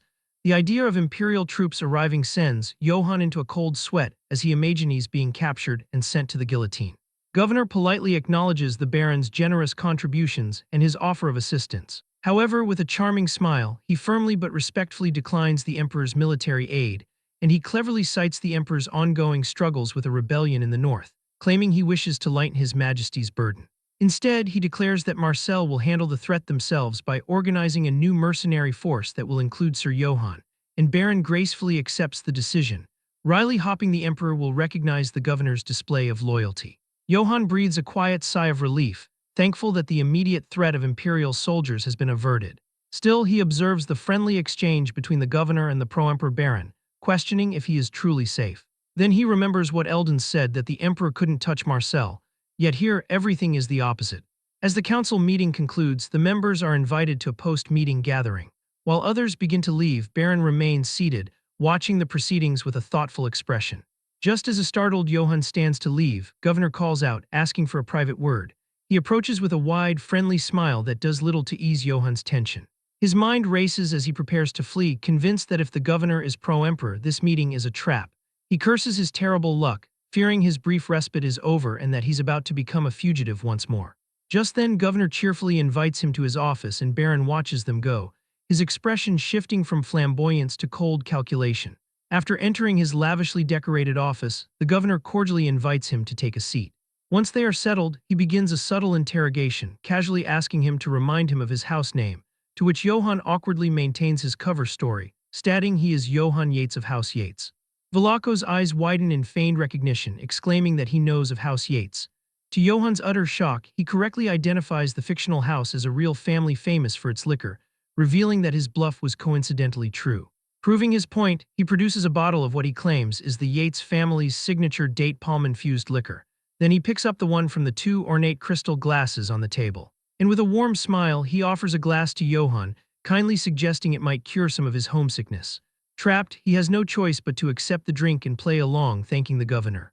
As he pours, the governor subtly watches his every move, gauging his reaction. But he fakes a nostalgic laugh after taking a sip, all while admitting to himself he'd never even heard of the drink before. The governor shares a laugh, pleased that the young man is seemingly enjoying the taste of his supposed home. With the trap set, Velaco's demeanor shifts slightly as he casually asks if House Yates has been doing well. His tone turns grave as he mentions the tragedy of the Emperor's recent purge in the north. The words trigger a painful memory for Johann, who recalls the night his own home was set ablaze. He continues his probing, noting that many survivors of the purge are now scattered across the land as bandits. Then he mentions that among the purged families, one specific individual is wanted for treason, causing him to tense up. With his eyes turning a dangerous red, he drops the charade and reveals the wanted man's family name, House Yates. Johann attempts one last bluff, feigning ignorance and claiming he's never heard the name before. A close-up on Velaco's crimson eye shows he sees right through the lie, but he lets out a hearty laugh, dismissing his intense line of questioning as mere small talk, and Johann forces a nervous laugh in return, desperately trying to de-escalate the increasingly dangerous situation. Velaco stands and with a smile tells him there's one more thing he should know. Just then he reveals the final piece of his trap. The drink wasn't the famed Yates liquor at all, but just cheap local whiskey. The truth dawns on Johann, whose face contorts in shock as he realizes his cover has been completely blown. Dropping all pretense of friendliness, his expression turns deadly serious as he demands they stop the pointless wordplay and confronts him with his true identity, Johann Yates. With his true identity exposed, Johann is left completely floored. Velaco turns his back, making a surprising promise that he will not hand him over to the Emperor. He immediately follows this with a menacing condition, however, adding, or maybe he will, which leaves Johann trapped in uncertainty. Tense, Johann demands to know what the governor means by his cryptic threat. In response, Velaco calmly explains his decisions are driven by one thing only, the benefit of Marcel. He elaborates on the city's delicate political balance, which exists between the pro- and anti-emperor factions. He then adds his intention to use this balance for the city's protection and clarifies that the most urgent task at hand is the bandit gang. Following this, he lays out his terms. In order to earn merit and prove his value to Marcel, Johann must wipe out the bandits. Velaco then threatens him, stating that failure will result in being sent straight into the Emperor's arms. Completely overwhelmed, Johann collapses against a wall. He laments that his plans for a peaceful life are now in shambles and that Marcel, which was supposed to be his sanctuary, has become just another shackle now that Velaco knows his secret. He is haunted by memories of the bloody conflicts he has already endured and realizes he cannot simply run away. With a renewed sense of determination, he decides he will play the governor's game, vowing to win his favor so he can finally settle down. Just then, Godin excitedly points toward the massive subjugation force that has been assembled. Johann gazes at the impressive army, finding himself wondering if this is the force Velaco gathered specifically for him. From the city walls, they watch together as the second bandit subjugation force approaches. Godin then begins to identify the formidable groups present, pointing out the dwarven red iron mercenaries and the holy knights from two different monasteries. He expresses his awe that such famous big shots are gathered, which prompts Johann to ask about their reputation. Godin explains that the St. Galanto Monastery is an all-male order of holy knights renowned for its alchemy. He adds that, in contrast, the St. Iena Monastery consists of female holy knights who are said to be powerful enough to hunt trolls. After that, he describes the Red Iron Mercenaries as masters of siege warfare, loyal dwarven warriors who uphold both honor and loyalty while possessing an open-minded outlook. He then points out the arrival of yet another group, Count Bardoc's Elven Knights, who are famous for their skill and bravery. Johann makes a dry comment that elves are typically rude as hell, which makes his companion flinch at the bluntness. Following a quick apology, he decides it is time to meet the people he will be fighting alongside. Down below, the boisterous Captain Kumel of the Red Iron Mercenaries gives an enthusiastic greeting to Lady Aijan, who in turn formally introduces Johann as the knight representing the Katana Trading Company in the battle to come. Johann then says he will be in their care. He politely declines the captain's offer for them to speak casually, citing the importance of upholding Kumel's pride in front of his men. The captain, impressed by his thoughtfulness, assures him his authority is absolute regardless. Seeing the dwarf's sincerity, Johann graciously accepts the offer for them to speak informally. Kumel then turns toward the leaders of the Holy Knights to coordinate their movements for the mission ahead. The commanders from both monasteries agree to move their forces in conjunction with the captain's mercenaries. The commanders are formally introduced as Valian of the St. Iena Monastery and Agante of the St. Galanto Monastery, for whose cooperation the captain formally expresses his gratitude. Johann privately appraises the dwarf, making a mental note that he seems to be a surprisingly reasonable and decent leader. His thoughts, however, are cut short when someone suddenly chimes in, asking her why such a large and powerful force was assembled just for fighting bandits. The speaker is an arrogant elven knight named Gustav, who boasts that his knights alone would have been more than enough for the task. His smirking subordinates are quick to agree, adding that their count must have had a reason for sending them. Gustav then turns his condescending gaze toward Johann and, riding over, addresses him directly, asking if he is the one fighting for the trading company. Maintaining his facade, Johann reintroduces himself under the alias Johann of House Yates. Gustav scoffs at this, claiming he has never heard of such a minor and insignificant house. He then points a finger at Johann, warning the lowly noble not to get in their way or expect any mercy. With a cold glare, Johann quietly vows that he will remember the insult. After this, Gustav publicly disrespects Captain Kummel, declaring that his knights will not be taking orders from a shitty dwarf captain. Changing the subject, he arrogantly demands that she prepare a grand send-off feast in his name, a request she quickly agrees to. With one final shout, the pompous elven knights ride away. Johann sighs, now realizing that dealing with insubordinate nobles is the exact reason the captain must so carefully navigate issues of command authority. He feels a shred of hope despite the obnoxious elves, believing the army's overall strength should be sufficient to wipe out the bandits. Just then, Ibelka hurries over to the branch manager bearing an urgent message. She whispers the confidential information directly into her ear. Turning to Johann, she informs him that someone has requested a meeting with him that evening. His first thought is that the governor is summoning him again, but her nervous hesitation confirms the mysterious meeting is with someone else entirely. That night at their rally point, the subjugation force holds a rowdy feast where soldiers are encouraged to eat and drink heartily. The elven knights are in their element, indulging in alcohol and women while claiming it is a disgrace for an elf to refuse. They toast to their future victory, boasting that their swords and courage are all they will need, much to the disdain of the nearby mages. As he walks to his meeting, Johann reflects that in this world's noble etiquette, refusing a drink can be taken as an insult. He knows it is a sign of distrust, an implication that one fears being poisoned by their host. When he arrives at a private room, he knocks and is told to come in. A cloaked figure is waiting inside. Upon asking who requested the meeting, he is simply told to sit. He spots yet another bottle of alcohol and mentally complains about the incessant drinking of the nobility. He is reminded of the cheap whiskey Velaco used to test him yesterday, a memory that gives him a headache. The cloaked figure then identifies him by name and cuts straight to the point, assuming his only motivation is money. Johann feigns a laugh, questioning both the stranger's identity and their rudeness.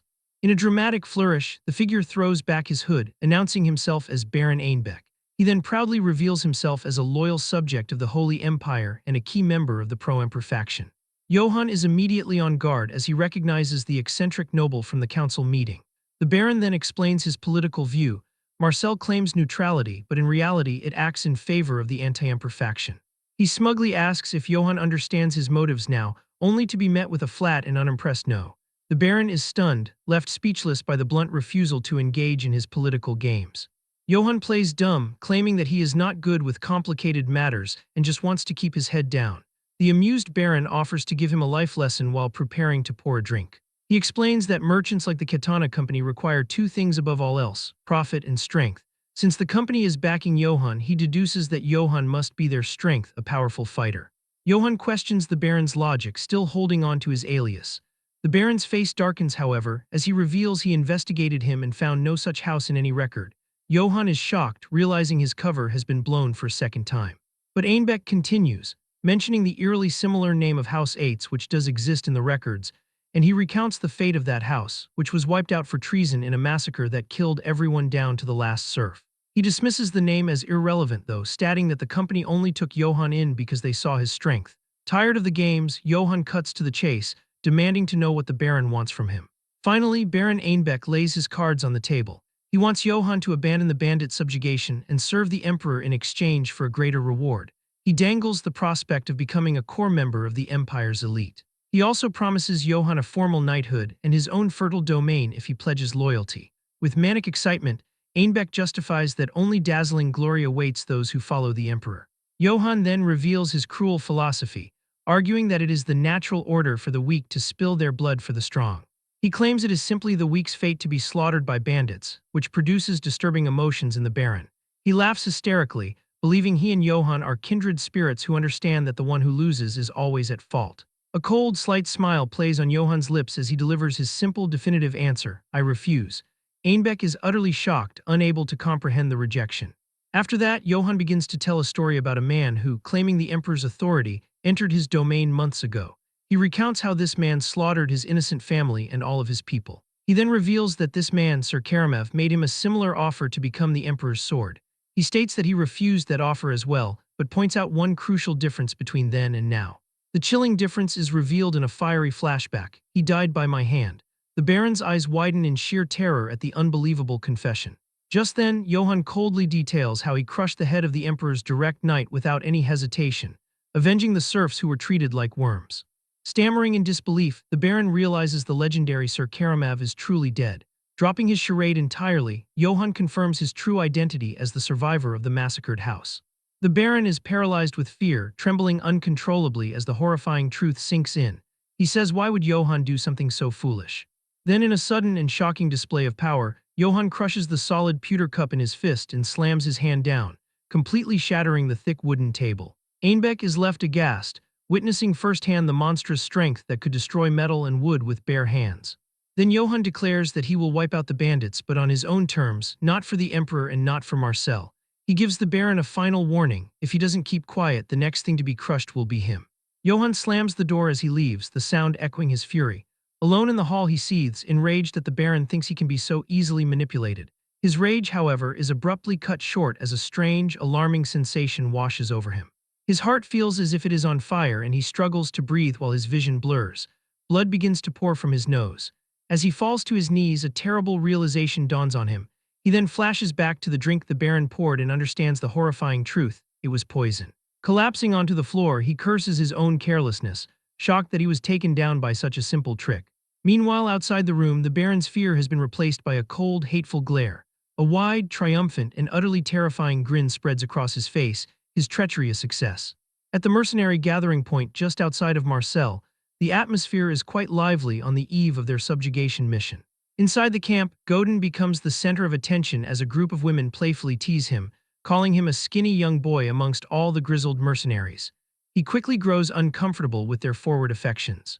Flustered and blushing, Godin makes a hasty escape from the playful women. They watch him as he runs off, disappointed that they did not get to dress him up all cute. Feeling scared and out of place, he runs through the unfamiliar corridors, calling out Johann's name. Worried that Sutelga might also be having a difficult time, he begins to cry, desperate to find Johann so they can return quickly. He finally reaches Johann, only to stop short upon seeing him lying unconscious on the ground. His eyes widen in complete shock and horror at the scene laid out before him. Just then, he rushes to Johann's side, screaming his name as he finds him collapsed and bleeding on the floor. In a state of panic, he cradles Johann's head, wondering what could have happened and how he could possibly be bleeding so much. Desperate and terrified, he screams out for help, certain that his friend is about to die. He pleads with the unconscious Johann to hold on, his voice filled with desperation. Later, a recovered but still weak Johann is being attended to by a worried Godin. As Johann calls his name, he responds meekly. The scene then flashes back to a frantic Godin pouring the water of blessing from Sutelga down Johann's throat, begging him to drink it. Returning to the present, he thanks Godin for having saved his life. Godin replies that it was nothing and that he had panicked without even realizing Johann had the water of blessing. He then turns his gratitude towards Sutelga, admitting he would have certainly died from the poison if it weren't for the water of blessing.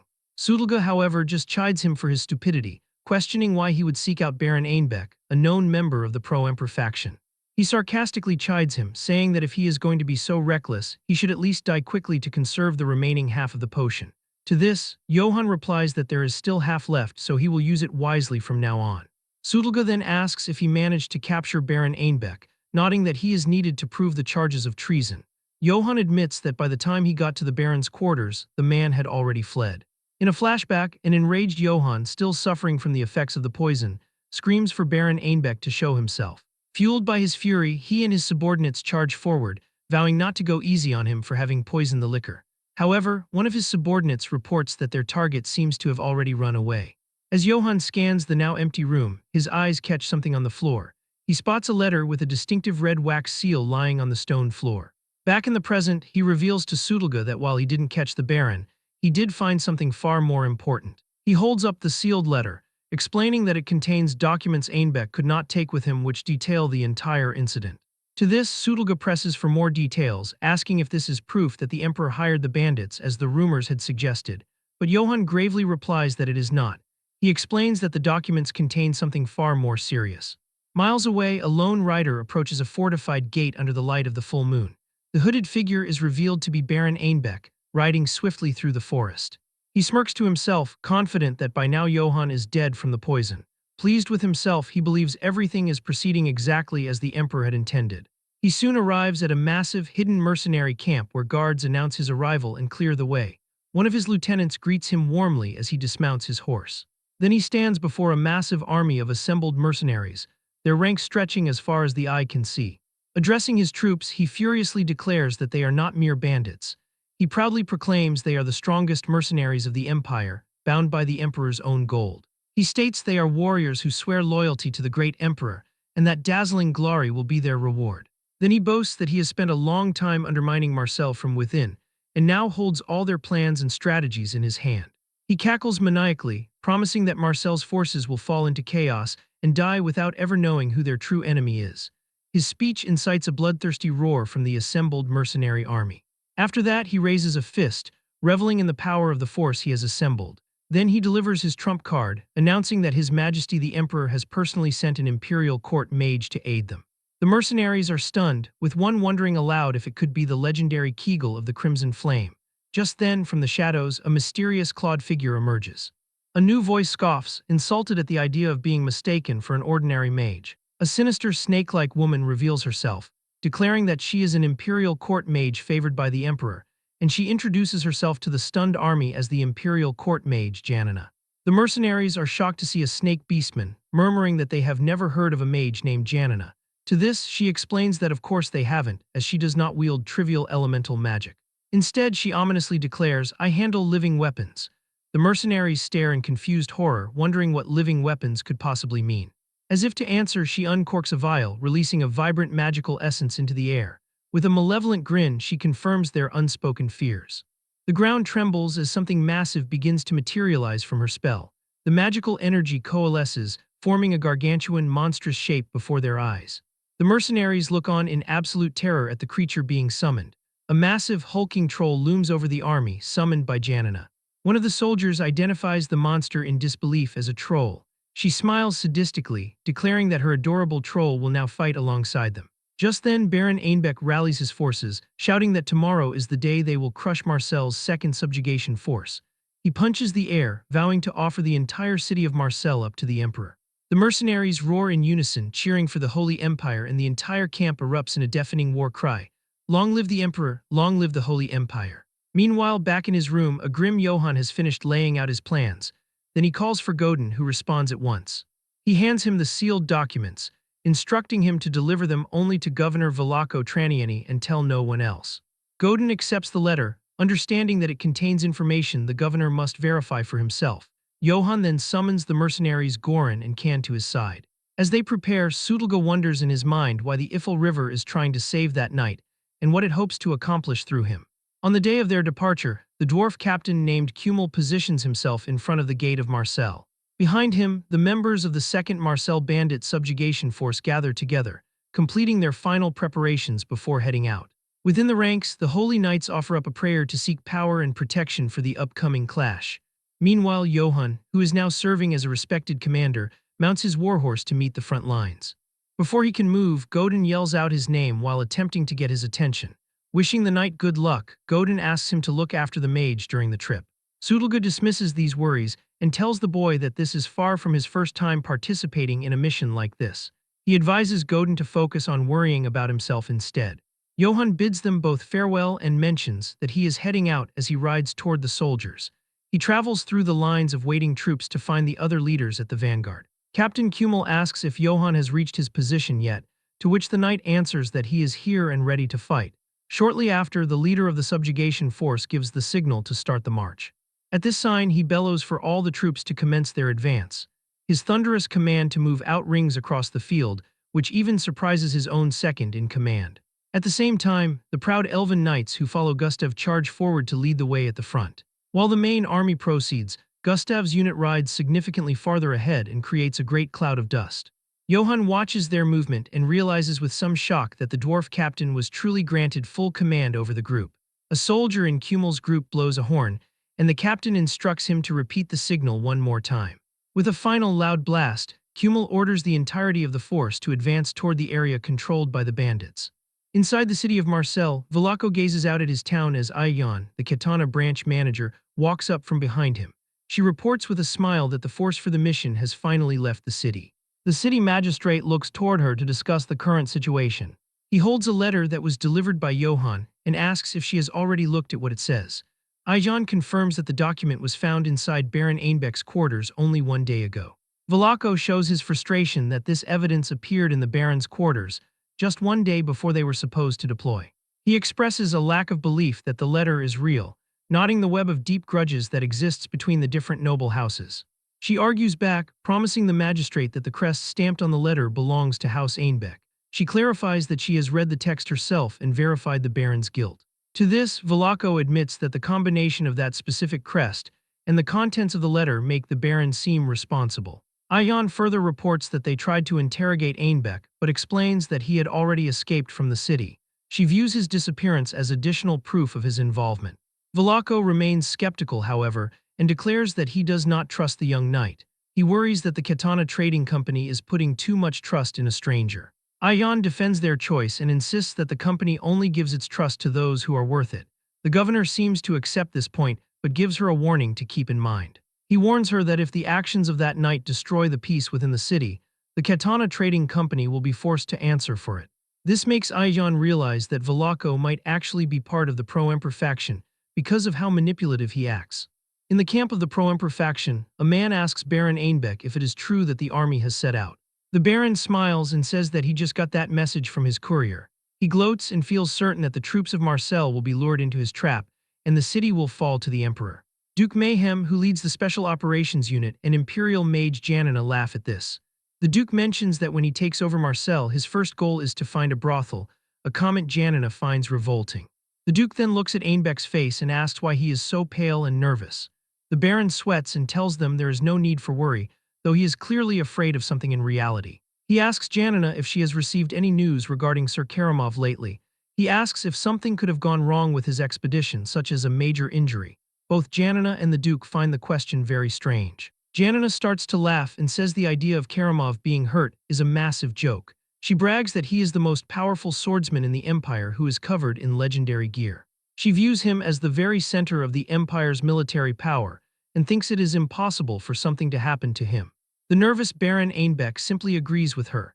He reflects on his meeting with Johann and smiles because he is sure the noble was lying about killing the commander. On the field of battle, Johann's senses detect that something is strange. He comments that it seems Gustav's unit cleared the place with no issues. The area is filled with the bodies of dead bandits, and each one is slowly turning into black dust. A knight serving Gustav tells the arriving dwarves that they are far too slow. Kummel and the elf begin to trade insults. Johann looks on and is baffled by how much they dislike one another. However, Kummel tells the elf that Johann is a nobleman who must be respected. He then tells the elf he will crush his ears if he does not show some deference. The knight screams back in anger and asks the dwarf what he just said. Johann looks exhausted as he realizes elves and dwarves really can never get along. Eventually he stops them and says that it is enough. The captain apologizes to the knight. Johann turns and asks an elven knight where everyone went after the fight ended. The soldier tells him that the brave Gustav and his men cleared the entire area. He notes that the primary force is now following the bandits that survived. He says with pride that all the loot and the prisoners now belong to Gustav. He tells them they have no right to anything since they are late. At this, Kummel scoffs and tells the elf they already got paid by the company, so they can keep the loot. Johann starts to feel like something is deeply wrong. He recalls that the bandits previously killed 500 members of the Oak Tree group, yet here they were defeated easily. He notices that the elven knights do not have a single injury. Johann looks at the forest to the right and identifies it as a perfect spot for an ambush. He asks the elven knight if they checked the forest, and the elf mocks him by asking if he wants to go hunt animals. This confirms what Johann suspected. The enemy left on purpose so they would be lured into a trap. He watches as the vanguard moves into the forest and realizes with fear that a trap has been set. Kummel is unaware and tells his bugler to keep moving. Johann yells out to stop him. He takes the initiative and orders the entire group into a defense stance. He commands the range units to focus all of their fire on the trees. Kummel and the knight are stunned and think attacking a forest is odd. Johann explains that the location is dangerous and an ambush is likely. Kummel says that even if bandits were there, they could just kill them easily. Johann says that these aren't regular bandits since they destroyed the entire oak tree group. He states that they have to make sure the path is safe before moving any deeper. The elf continues to laugh at the plan. The captain hesitates and worries that the elves will mock him and destroy Johann's reputation if there is nothing there. Johann declares that he would throw away his reputation as many times as it takes if it means saving the lives of his soldiers. This moves the dwarf captain and he agrees to follow the plan. Johann thinks to himself that the only reason they listened to him this time is because of his noble title. Kummel screams for everyone to form a line of defense and tells the range units to aim. The knights and the dwarves group their shields together to make a wall. Heavy metal shields are driven into the ground. Shooters are told to aim at the flanks of the forest. The dwarf cannons are positioned for battle. Kummel orders the troops to fire. A massive volley of arrows and cannonballs strikes the trees and breaks them apart. Suddenly, the shots hit something hard and metal is revealed within the shadow of the forest. Armored warriors appear. The elven knight stares in complete shock. Kummel is horrified and realizes an ambush was actually waiting for them. At that moment, a gargantuan monster in horned armor comes out from the woods. This makes it clear that they are not dealing with a bandit gang.